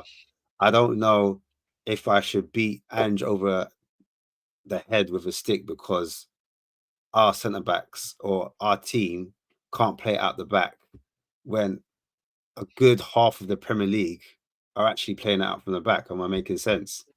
Do you know what I mean? But at the same time, I do adhere to what Dan is saying, and it is concern, especially the way form tactically. He is getting, I feel like he's almost learning on a job at times when a manager, it's not quite working. They quickly tweak it, and I'm like, so Ange, what have you got now? It's not what Dan says here, isn't it? Like, Look what Dan says in the comment. It shows he has no experience in real league. I mean, the Scottish Premier League. It's looking like that, man. It does. Obviously. I mean, like I said, obviously, like, listen, it's gonna get real techie for him. Yeah, after like the Man City game, if he doesn't get the right result, followed up by the Villa game, I don't know. There's gonna be a lot of eyes on him because he put the pressure on himself. So he's gonna have to find a way and figure out tactically a way to get over the line, wherever this team or other teams or positions throw up against him. Do you know what I mean? And Ash, sorry, just to stop you there, because it's kind of naturally led into this, isn't it, Nige? Are you okay to go with this? You go for it, mate. It's this time, Ash. Ange watch. He's under close inspection. 100%. On this show. 100%. We always have to talk about this man. We can't do anything about Levy right now. We can't change that. But what we can do, and we have to put a lot of focus on our manager, and we will be doing it week in. Don't get me wrong. If he does something good, we will be praising it. We'll be discussing it. But back to, I'll let you carry on, Ash. I didn't want to. Sorry for interrupting you. But no, you're right. We're on. And I think so it should be. So it should be. And like coming into this show, I was like, that was the first thing I was going to say. But obviously, I didn't know how the show was going to go, and I was like, after that Palace game, I'm not going to lie, I was rattled because, as Nigel was saying, like, you say certain things, and you're like, yeah, I don't mind, if we get a good cup run and if we finish here, but then actually when it actually happens and the result doesn't go your way, and you're like, yeah, I don't mind if that, and then that Palace one, hey, that got me. I can't lie. That I said, listen, Got you all of are us. under close inspection. I am watching you right now. You are under the fraud alert. You know what I'm Yeah. saying? Yeah. We've got a register right now. Yeah, let's say how it is, Ash. Say how it is. Bro, I'm not gonna lie to you. That I said, I don't know how I'm gonna, because even after the A's game, right? I went back. I hadn't been on Real Tottenham TV for ages. I hadn't done like a fan show, like jumped on their show and said something for ages, yeah. But I just felt like they didn't have a lot of fans on, and a lot of fans were coming on. They were like, why are people being so negative? Everyone needs to calm down. I said, no, I need to say my piece, because I just felt at home we should be taking them to pieces. And I've got questions for everyone now. I'm looking at Bergvall different, because I was praising him hard. Like, I thought he was gonna like give Madison trouble. Do you know what I mean? And I said, look, I said to Madison, I said, listen, we were saying before Bergvall, Madison's place is under threat. He's in trouble. Do you know what I mean? He's gonna have to buck his ideas up. Do you know what I mean? Now I'm looking at it, I'm thinking, Bergvall, I don't know if you're anywhere close to Madison. They were like, no, Bergvall had an all right game, blah, blah, blah. But the point I'm making, like, not to get onto Bergvall, the point I'm making, that whole game, I was not impressed. Like, for all the players on that pitch. Obviously, we got a penalty to win the game, but I'm like, I don't like winning games like that. And I didn't feel like we created and did a lot of damage for them in that particular game. So I felt away, like I felt raw. I need to come and say something. Followed by the Palace result, I said, no, am I dreaming? I couldn't believe it. So I said, nah, yeah, listen, that kind of threw me off the edge. And I said, this manager, I'm watching him. He's under close. He's under close expectation. There's no hiding, man. There's no hiding. It's the results show it. The results this season. There's no hiding. There's no hiding. It's like there's like even the Brighton loss. Obviously, that was bad because we were 2-0 up, and it just felt like that whole Spursy kind of soft belly, whatever. Like Newcastle was one thing, because we see the Newcastle loss. At least I felt like we were in it. We were in the mix. Do you know what I'm trying to say? Even though we lost, like, and some people argue, oh, but we didn't create chances and we didn't do this and blah, blah, blah. I still felt like we had the ball in the right area of the pitch, meaning like we were troubling their box. Like maybe it wasn't clear cut, but I felt like I didn't feel mad. But the other losses, I was going away like, nah, this can't be us. This can't be it. Do you know what I mean? And for me, that's when I had to say, look, man, I don't want to say it, but this guy, I'm watching him closely. And so we should though. And I always say, like, we should be able to critique where needed critique. And as you said, Dan, you said, look, if there's praise, we're here to praise. But listen, if there's losses, look, every fan, they have their own expectations. And I think that's where we might differ, innit? Like, Dan, you're like old school, innit? So like, you're no nonsense. When you're saying playing out from the back and we're looking sloppy and we're not defending, you're like, what type of football is this? Like, we're in an era where 4-4-2, you know what I'm saying? You don't do none of it. You get rid of it. You know what I mean? If you're under pressure, you knock it out for a throw, or you knock it off for a corner, or you hoof it down the line. None of this passing it sideways and trying to build. Nah, forget all of that. Do you know what I mean? Give it into. You want your wingers to be wingers. You know what I mean? You want your fullbacks to overlap like Gary Neville. You know, like that was into the box. Ash, there is that. There is that, Ash. But it's also looking at the quality of player we have. And 100%. Yeah, it's like if you had a number 6 who could control games, you know, keep possession, keep the team calm, you know, when we're under pressure, you know, no nonsense defender. 1 out of the 2 at the back is fine. Normally Romero is that player, but he looks like he's lost confidence. So there's a lot to it. And when I say about kind of dropping back and, you know, not just booting it up, I mean, we don't even have to do it the whole game. It's just for that period. Yeah, I get. I was talking exagerations, but I get. Yeah, no, it's fine. Actually. Yeah, there's a time and place when, like, all right, cool. When shorts not working, we're looking a bit, you know, shaky. Like, let's make an exception. Let's go long for this particular one. Let's relieve the pressure off the back line. Do you know what I'm saying? Let's not fight the press on. Let's get up the pitch and then let's move on forward, because that's how you beat their press. But I was saying, in terms of like the number 6 role is such a unique role, and I feel like ever since, because they're never back growing up, there was no 6, bro. Let's be real. There was not, like Makalele. Remember, Mourinho brought Makalele in, innit? And he was the first man to bring the DM in. There was no DM growing up, bro. There was no. Obviously, you had your Roy Keanes and that, and Vieira's, but they were centre mids. They were up and down. Vieira was box to box. Do you know what I mean? You didn't have a man that just sat and maybe like in Germany, I think is Beckenbauer, like a sweeper. Do you know what I'm saying? But very rarely, like in the Premier I'm talking about, did you have a man that would just sit. So the whole 6th position, I remember Makalele never used to. He was more of like a destroyer type. Do you know what I mean? Recovered some blades of the grass, but he was more positional. He wasn't a dictator. Like, it's very hard, especially in modern football, to find like a Rodri where you get a player that's got all the attributes, where he can be nasty, he can break play up, he can be controller, he can get box to box under pressure, like you said, can put the foot on the ball, control things. Do you know what I'm saying?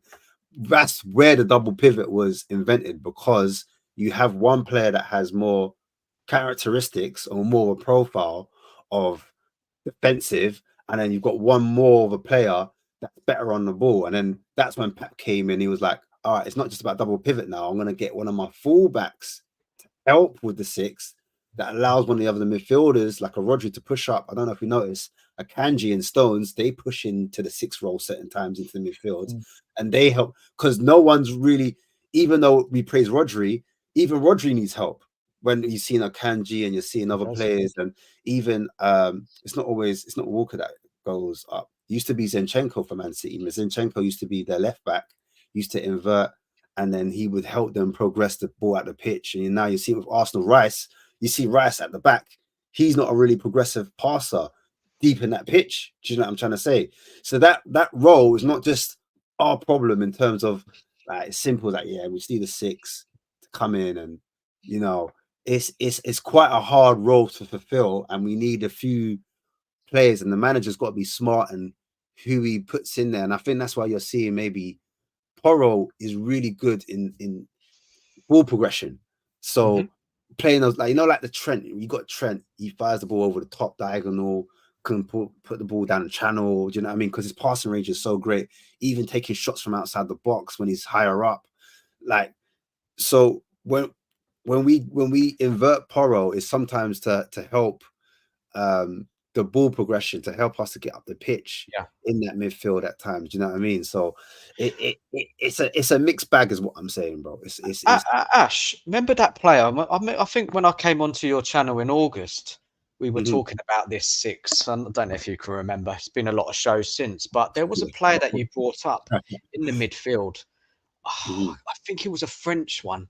Don't know if you can remember, a box-to-box kind of defensive type midfielder. Remind me, who was it again? You were looking at thinking this would be a good. Crackeré plays for Lyon. He's about 24 years old. Has played as a defensive midfielder, has played as a centre midfielder, has played as an 8 or a 10. Sorry, has played as a 10. What was his name? What was his name, Ash? I think his name was Crackeré. So he plays for Lyon. Yeah. So if you go to transfer market, and you just go on to Lyon squad, you type in Lyon, and then you look for the players. Yeah. Because if he's French, he's the French kid I was talking about. Because I looked at him, I brought him back up again, because some players I look over again. So I've looked at him 2 to 3 years ago, and I think I've re-brought him back up to see if he was still doing bits and bobs. But that's what I think Ange says. He doesn't look for necessarily a 6. He wants a player that can do all the roles, because at times you need a player that can progress the ball deep, and then you need a player that can be physical at times, and you need a player that can carry the ball and do like what Sarr does. Do you know what I mean? Because if you think about it, Sarr is a different player to what Bentancur is or Basuma is, and players complement each other in different ways, and they help each other out. But I think that's the reason why it'd be great if you can get a midfielder that can tick quite a few of the boxes. Not saying all of them, because it's quite hard to get a destroyer, and then with a destroyer, someone that's got football IQ, because football IQ is a whole different realm. Like knowing where to be on the pitch positionally, that's something in itself. Do you know what I mean? Because then you know when to intercept, when to tackle, and maybe you don't have to run around like a headless chicken because you just know you've got the intelligence, you can figure it out. You understand the geography of the pitch. Do you know what I mean? So, and then again, there's midfielders that are really graceful on the pitch, like Bentancur. I like the way he carries the ball, he dribbles, his touch, his close control. And then I like Basuma for the same reasons. Do you know what I mean? Bentancur's passing range I kind of like as well, even though lately he hasn't been demonstrating. I don't know why, but he's someone that I feel. I remember when he first came, Winks came off, he came on, and Bentancur passed at home, and he sprayed a ball, and the whole stadium was like, "Oh, that's what we've been missing," kind of thing. It was that class. So it's the whole package almost. If we could get that, it's not easy, but it'd be great if we could get something like that. Oh, so frustrating, man. So frustrating, isn't it? It's a Watching fact, this team bro. right now. So frustrating because the talent's out there, Ash, and I know you do a lot of the scouting of the Yeah. players, and there's so many players we could have got in that summer transfer window. And look, let's not drag it on too long. And Nige, you haven't spoke for a while, so before That's been Nige, nice. you jump back in, Nige. I just think, you know, whilst we're talking about Ange, and it is on Ange the transfer window because he's agreed for these players to sign the young players and Solanke. And I just do feel that we should have signed so much better and given Ange a better chance and the team a better chance this season. Oh man, it's frustrating. Nige, anything you want to say about Ange before we move on to the next question? I just think he's constantly seems to be one game away from disaster. You know, we win a couple of games, everything's great. Yeah, I see what Ange Ball. I see Ange Ball. It's going well. Yeah, I see what he's doing. And one game later, and it's he's got to go. I do think the next 4 or 5 weeks are massive for him, but I Yeah. feel like I've been saying that all season. You Mm. know, every 6 games is like next 6 games, next 6 games. But you know what? I fully expect us to beat Villa at the weekend because that's what Spurs do. You know, I think at home we're a good side. So yeah, listen, it's the away form for me. If Ange can pick up the away form, I think everything will be fine. But he's definitely under pressure at the moment. Nige, I know. Do you want to, before we kind of end the show, should we just quickly cover the Man City game and the Villa game? Obviously, what Yeah. about 5 minutes on each or something like that? Because obviously, Ash, what time's your show starting? I don't worry about my show. I'll turn up late, man. Then they can start without me. It's all about this show right now, guys. Make sure you like and Fair enough. subscribe, man. Get onto this Fair show. enough. This is where it's at, man. Fair enough. Cheers, man. All right. Yeah, All right. Yeah, Nigel, is there anywhere you wanted to take it before we jump onto those matches? Because obviously you had the plan No, tonight. happy to go on to the Man City game now Wednesday evening. And obviously Pep has been speaking and he's been saying that there's a good chance that he's going to play some kids. Is that mind games, or do you think he will play a weakened team? You're asking me. I personally Anyone? think he doesn't have the choice. I mean, normally I would say it's mind games, but he's got an injury crisis at the moment, by the looks of it. Now, it started off with the young guy, Oscar Bob, early in the season when he got that fatal injury, wasn't it? That was a player that was going to be his season to get blooded in, to get regular minutes. And then the Bryner from last season, he's been in and out, in and out, in and out. Do you know what I mean? He was a player that Haaland used to look for and rely on, getting in between the lines, finding those balls, those through balls where Haaland likes to be on the shoulder and running behind. You take the Bryner out, what type of profile of midfielder do they have that's similar to De Bruyne that's going to feed De Bruyne? They don't really to feed Haaland. They don't really have that, do they? When you take De Bruyne are at that squad, they're kind of missing that kind of chief creator in that position. So you take out Oscar Bob, you take out, and then obviously they were missing Foden for quite a while. Foden's back, but other injuries when you're looking at it, you're seeing Jack Grealish, Doku, two of their main wingers. They used to rotate them both out. I'm like, whoa, devastation in the location, as my boy would say. But you've got Haaland. He was seen out watching the game, not sure if he's going to be involved because at first I thought he was going to go to the Ballon d'Or awards, and then apparently he didn't turn up, and he was spotted at one of his mates' games watching it back in Norway. So there's rumors that they're not sure if he will start. But yeah, going back to the injury situation, Rodri obviously was a massive injury that happened. He had the old is it the meniscus of the knee, the ACL, the MCL, one of the L's, one of the L's. One of the L's, yeah. Terrible. Again, like that's a big part of their midfield missing. And I think because he had so many new injuries in the Grealish and the Doku, I think that shook him up. He was like, I don't want to risk it. I've won this competition enough now. I'm more prioritizing the league, and I'm going to play the kids. That's what Wenger used to do, isn't it? For Arsenal, he used to play the kids all the time and keep the other team fresh until it got to the latter stages. Do you know what I'm saying? And then like quarterfinals, he would like bring on the seniors. So I wouldn't be surprised if Pep did the same in that one. Like he said, you know what? I'm going to throw. And the kids, to be fair, if you look at what Ipswich Town are doing with, I used to know it as Rory the Lap, but his son. Is it his son? Yeah, it's his son, bro. No way. His son, bro. Hey, he looks like a baller. I'm not gonna lie. If Spurs said, "Oh, you know what, we're going in for him," I wouldn't be mad. I'm just saying. But yeah, no. So far, I'm not being a bit reactionary there, but I've watched him a few games, and I like what I see. That's what I'm saying. And he's from the Man City academy, so Palmer came from their academy. He's kind of all right, you know. He's kind of doing his thing down at Chelsea, putting them on their back. So I'm looking at their academy. And I'm thinking, yes, it's not too bad. I think even Rodgers had a little stint at their academy at one point. I know Porro was at the academy as well. Come to think of it, yeah, he was. So City youngsters, they might have to get a run out, and they might be all right. That's what I'm gonna say. So I'm not looking at it like turning my nose up and thinking, yeah, we should get the points, we should get the job done. Their kids will cause a threat, and they know. They've been brought up in the system.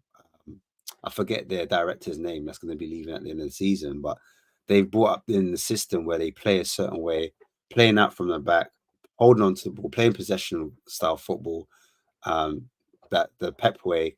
So they're going to fit in like a glove. And they've got quite a few youngsters in different positions, centre mid that can play attacking mid. I know they've got McAtee. They've got O'Reilly as well, one of their youngsters. They've got quite a few guys. Braithwaite. Yeah. They got a few different options. Oh, you've got a good memory, Ash. Remembering all of them. Yeah, remembering all their young players. If you looked at them recently. I think it's because I looked at them recently. I think that's why my memory is not. That's a lot. You think your names. Yeah. But okay, Rico Lewis though. We all know Rico Lewis, right? Yeah. Rico Lewis. They blooded him in, and like they did with Foden. They put him in slowly, a few games here and there, few coming off the bench, and then they started him in a few cups, and then now you're seeing him as a main first teamer. And he obviously got the England call up not too long ago as well. But yeah, their youngsters be doing things, bro.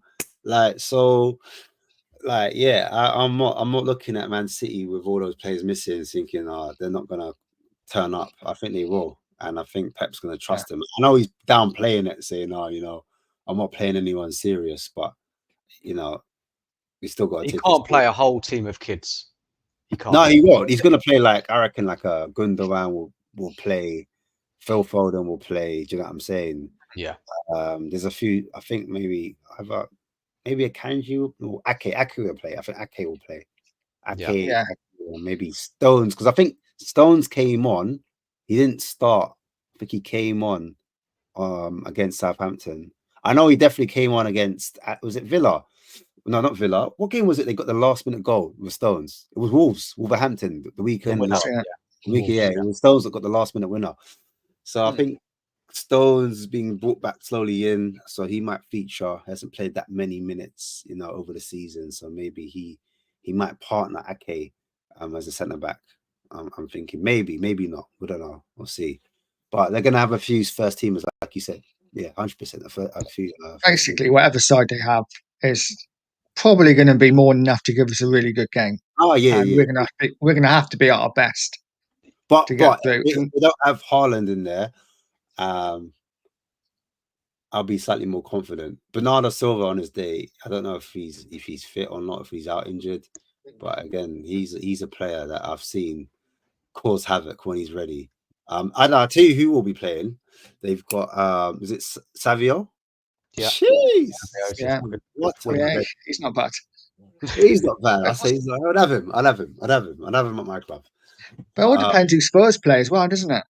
I mean, Yeah, are we going to play a weekend side? And, this is where I leave it to is you Gray guys. going to play? I do not think we'll play, because I heard Anne say something that he needs to because like the way we play, or the way we're meant to play with high intensity.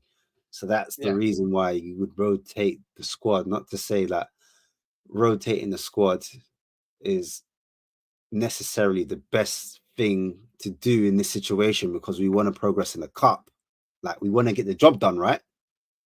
So you kind of want to play your one of your stronger teams. So I don't know. What do you guys reckon? Who do you think we go?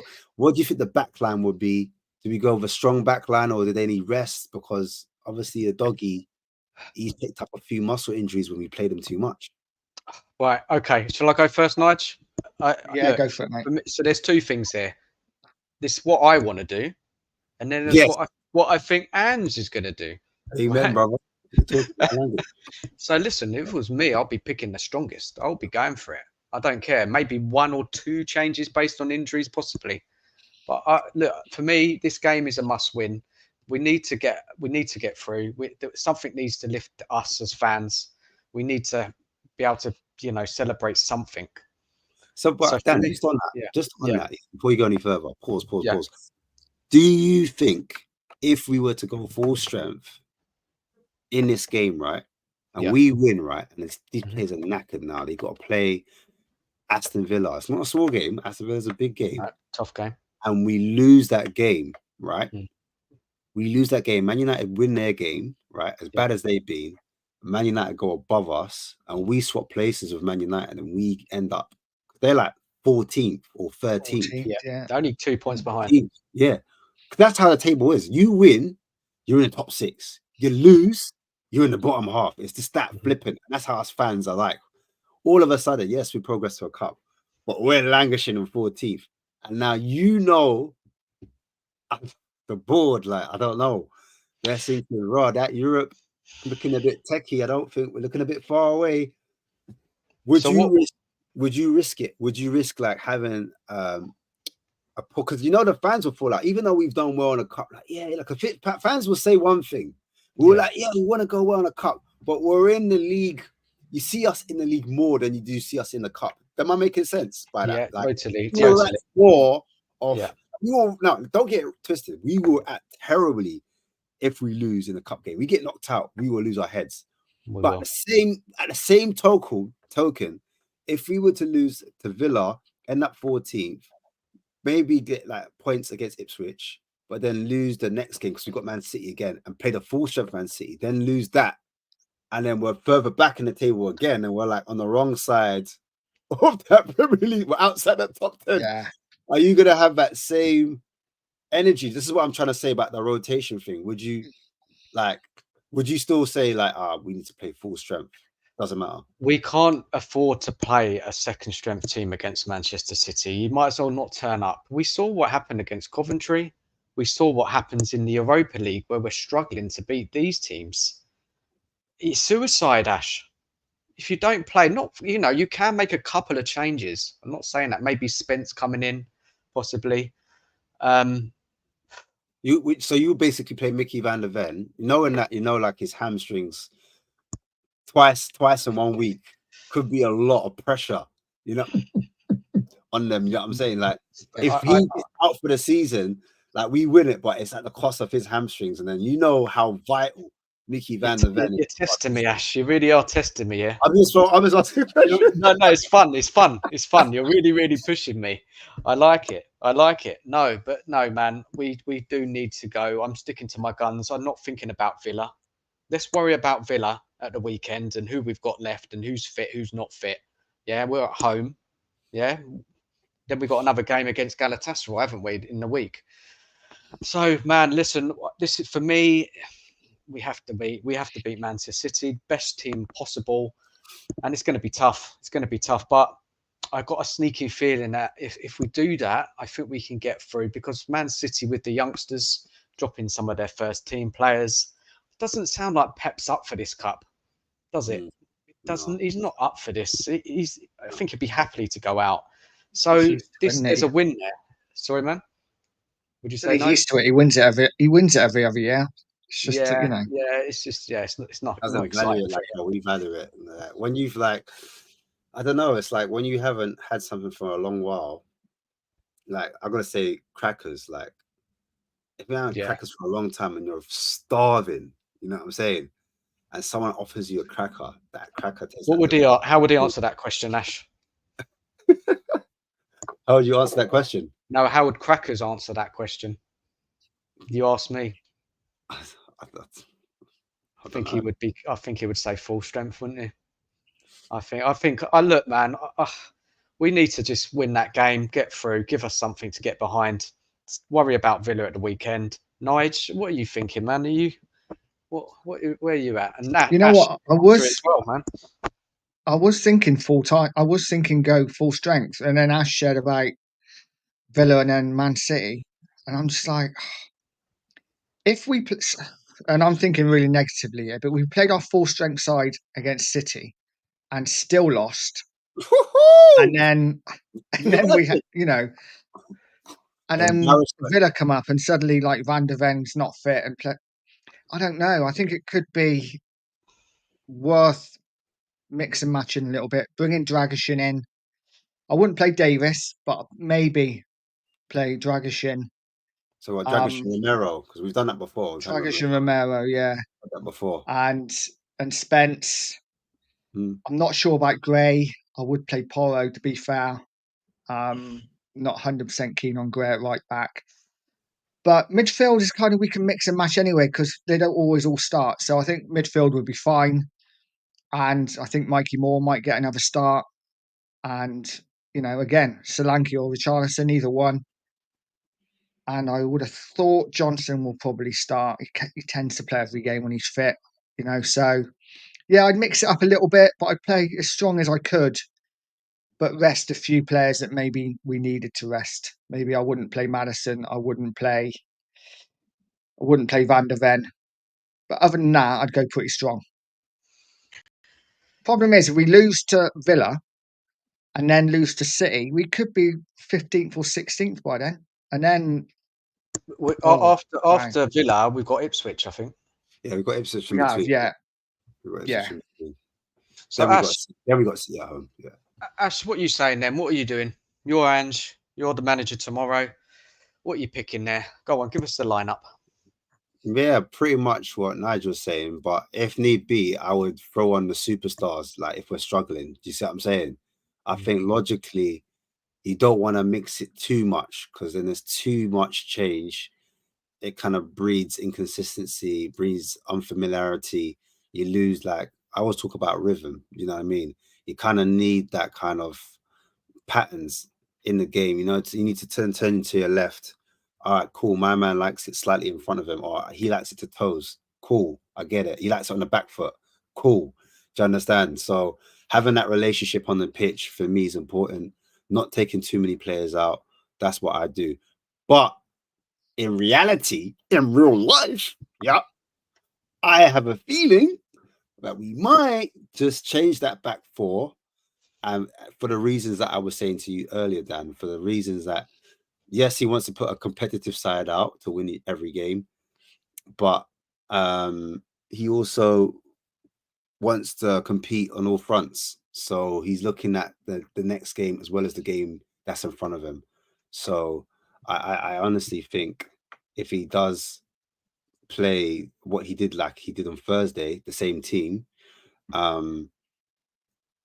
yeah, that could be a strong possibility. I could see that happening. I'll be real, and for that reason that if it was any style of different type of football, and it was a different type of manager, I would say there's no excuses. But I think it's the intensity that he expects from those players, and that's why he might hook a Madison off, because Madison injury prone. Like this time last season, I think November there's something he got injured, didn't he?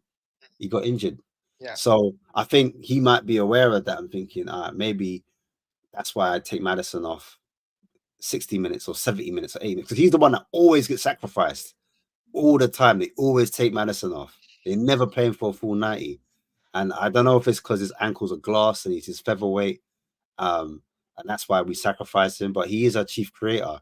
And if he loses him, then he hasn't got a player of his ilk, and I think, well, in my opinion, to replace him. Because I think even though Bergvall is, for me, he's very raw. Do you know what I mean? He's not quite the level of Madison yet. Not quite. He's not. Nah, he's just not the level of Madison yet, in my opinion. He hasn't demonstrated that to me where I could say, yeah, Madison, you take a rest. And also in the league, because when we did play Crystal Palace, if you're going to do a like for like, you would have thought he would have trusted Bergvall to come on. He didn't do it. He hasn't played him in the Prem. He's only played him in the Europa, in the cup competitions. So that tells me a story in itself. Do you know what I'm saying? Yeah, yeah. So, You're right. yeah, for me, I would, like I said, I would 1 or 2.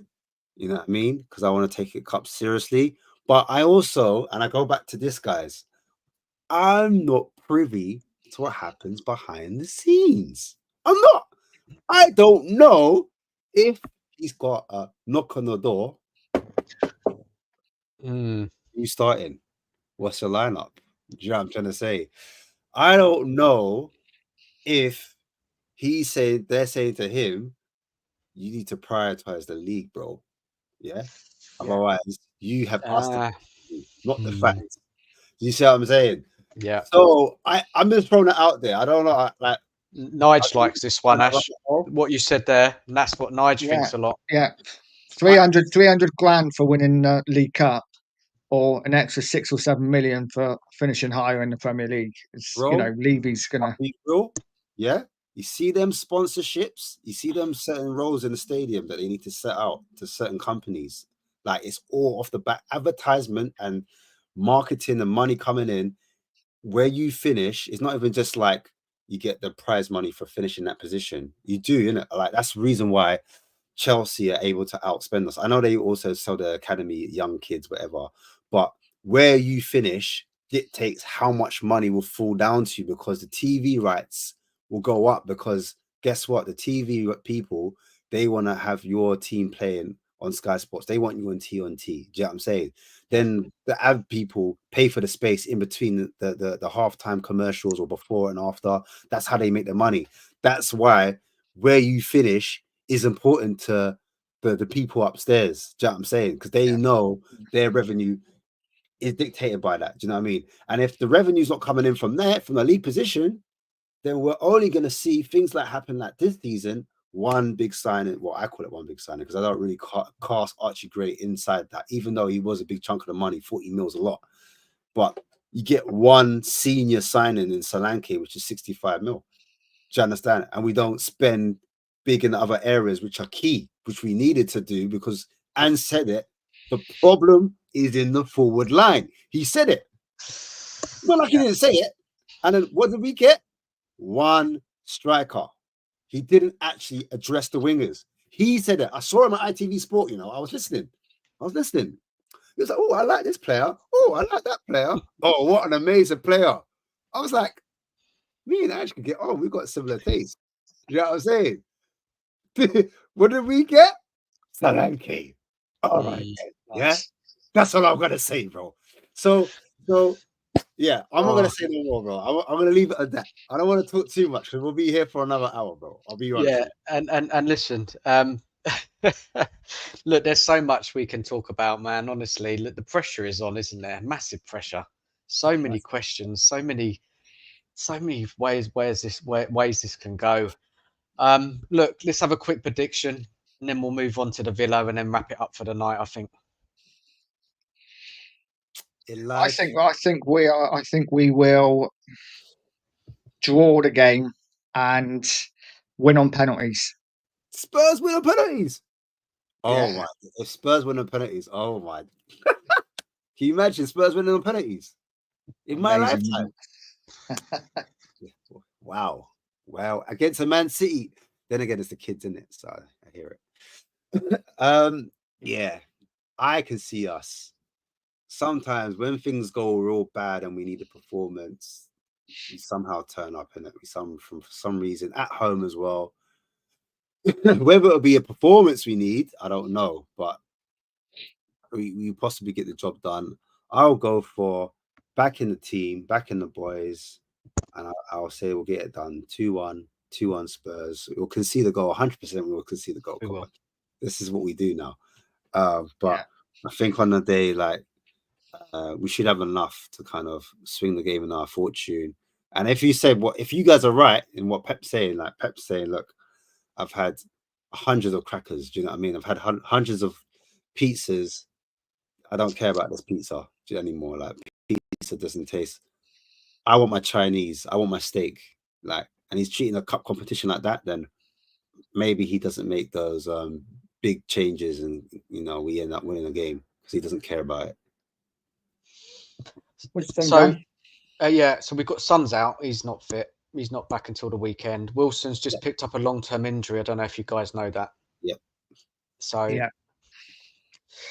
Long look, I term, think short term. long, serious. It's a serious one. Serious, yeah. Yeah. Unfortunately, So the is news that- broke today. So I didn't read it properly because I saw it and I just assumed maybe another 3-4 weeks. But No. you're saying long term. It's serious, yeah. That means we need to dip into the market then. I Yeah, better we start have looking to. at wingers.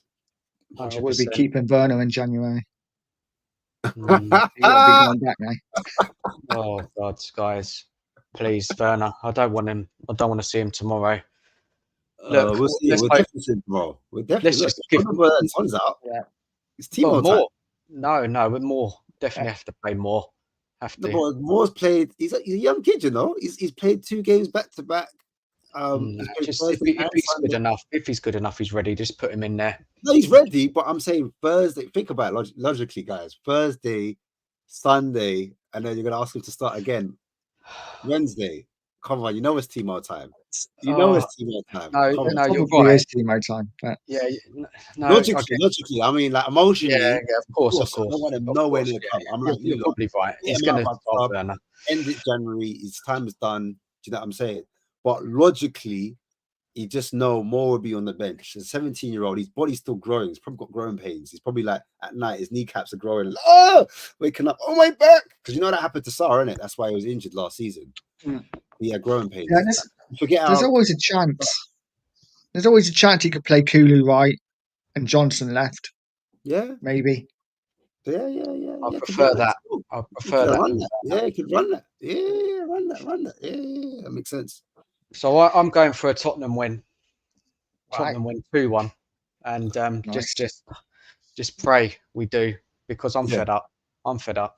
I need something to celebrate. You know, I know it's not saving the season or anything, but look, man, we're watching these games, we're reviewing these games.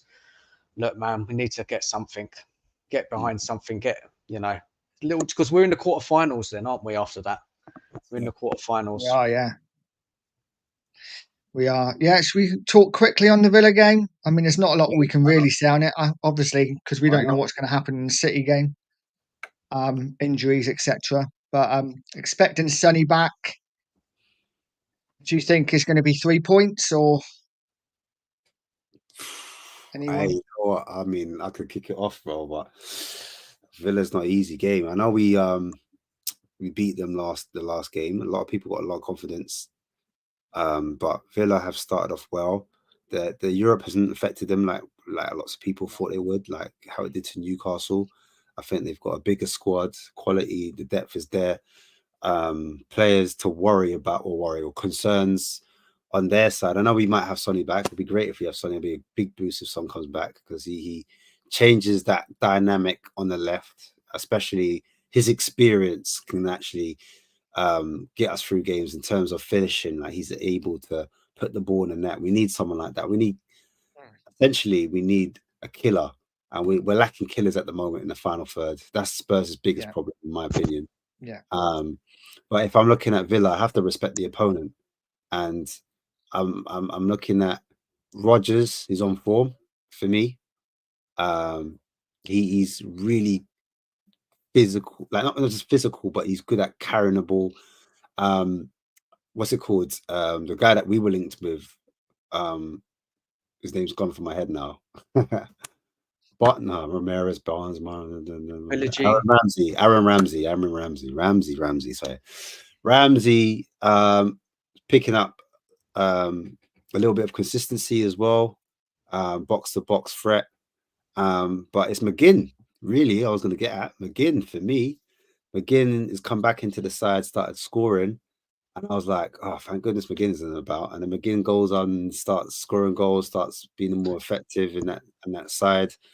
Funny enough, though, before I talk about any more of their players, I'll just cut to this.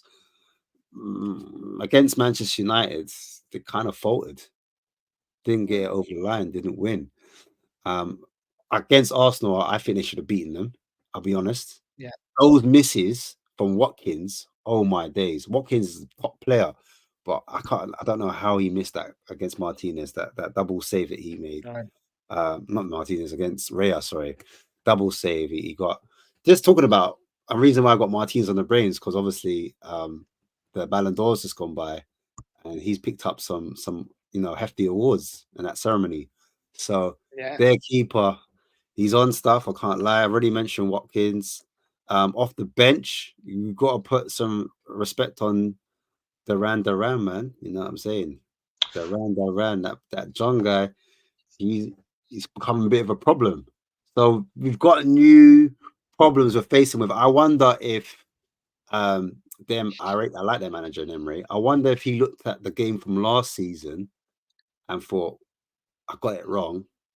Am I going to switch my tactics to what was working? Because I think before he switched his tactics against us away from home, he was on a good run of form. It was actually working. Then he switched it, and then we took the piss.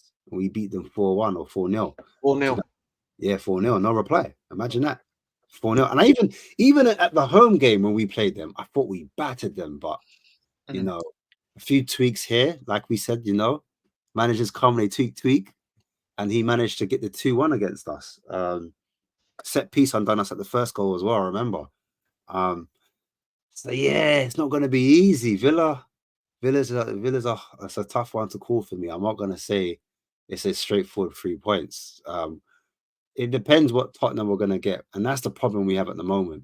We don't know what type of Spurs is turning up, and against these better teams that play out, we sometimes tend to get it right. It's the smaller ones that catch us off guard where we're a bit like inconsistent. When you don't expect us to do it, we do it. And when you do expect us to do it, we don't do it. So, yeah. What do you think, Dan? Oh, well, Villa, they impressed me. I've said it last week as well on our show. Villa, they're building something there. They've got a mix of experience and youth players coming through. I love their manager, very good manager. Although they're not winning every match in the last 5 or 6 games, they're picking up a few draws in there. They're not losing. That just shows me that they have got some kind of good mentality. Even when they may have not played well in a game, been a bit off it after a Champions League match, they still managed to get a draw or get a result. So they're impressive. And they drew at the weekend to Bournemouth after a Champions League match. So can you see what I mean? Like after the Champions League game, they really kind of raise their games for the occasion. That's the first time in the Champions League for many a year. So it just shows you. And then they play against Bournemouth and they're probably tired, maybe Maybe they haven't got a big enough squad. But look, it's a tough game at the weekend. It's a game we can win, but the form we're in, you just never know. It's hard to call, really hard to call, like the City game we've just discussed. It could go either way. I don't know, man. Nige, what did you say again? Did you make a prediction? I can't remember now. I'm very much the same. You just don't know what Spurs team are going to turn out. If we play at our best, I think we'll win. If we turn up anything like we did against Palace, then we'll get beat. I've said a couple of weeks ago, I think it'd be a 1-1 draw, but like I say, it really does depend what Tottenham turn up. But I'm more than confident at home. We tend to do okay at home, so I'm confident enough that we won't put another Palace display on. And if that's the case, I think we may win. But I'm going to sit on the fence and go for a draw, I think. Yeah. So Villa, they're fourth in the league. They've won 5, drawn 3, lost 1 game, scored 16 goals, conceded 11. They're 18th. They're joint third place with Arsenal. They're a team who are doing really well, and it's going to be an extremely tough match. And you just never know what Spurs are going to turn up. You don't know what's going to happen tomorrow. Is that going to take a lot of energy out of the team if they do go kind of close to full strength? Look, I don't know, man. I can't call it. Maybe a draw is a kind of safe bet. And that's it for me. Yeah, and I think we should leave it there, shouldn't we? Because time's getting on. Thank you so much for joining us, Ash. Really appreciate it. It's been brilliant. Well, no problem, man. Thanks for having me on. You enjoyed it, man? No worries. Enjoyed it? Yeah, it was all good. All good. Yeah. Good, man. I enjoyed it, man. Good, And man. It make was sure great having you on. everyone support presses the button for Spurs King TV and subscribes, and also the Spurs Danalist. Thanks for coming on again, Dan. Good to have you as a co-host. Great job, Nige. You've done a great job, man. I really And enjoyed it. And subscribe make sure to Nige Pure Coys as well, man. People, make sure you subscribe, smash the like button. Thank you, everybody in the chat, for your comments and getting involved. Yeah, cheers. And Ash, man, thanks for coming on, No buddy. problem. And I'll see you soon. Cool. Peace. take care, everyone. Cheers.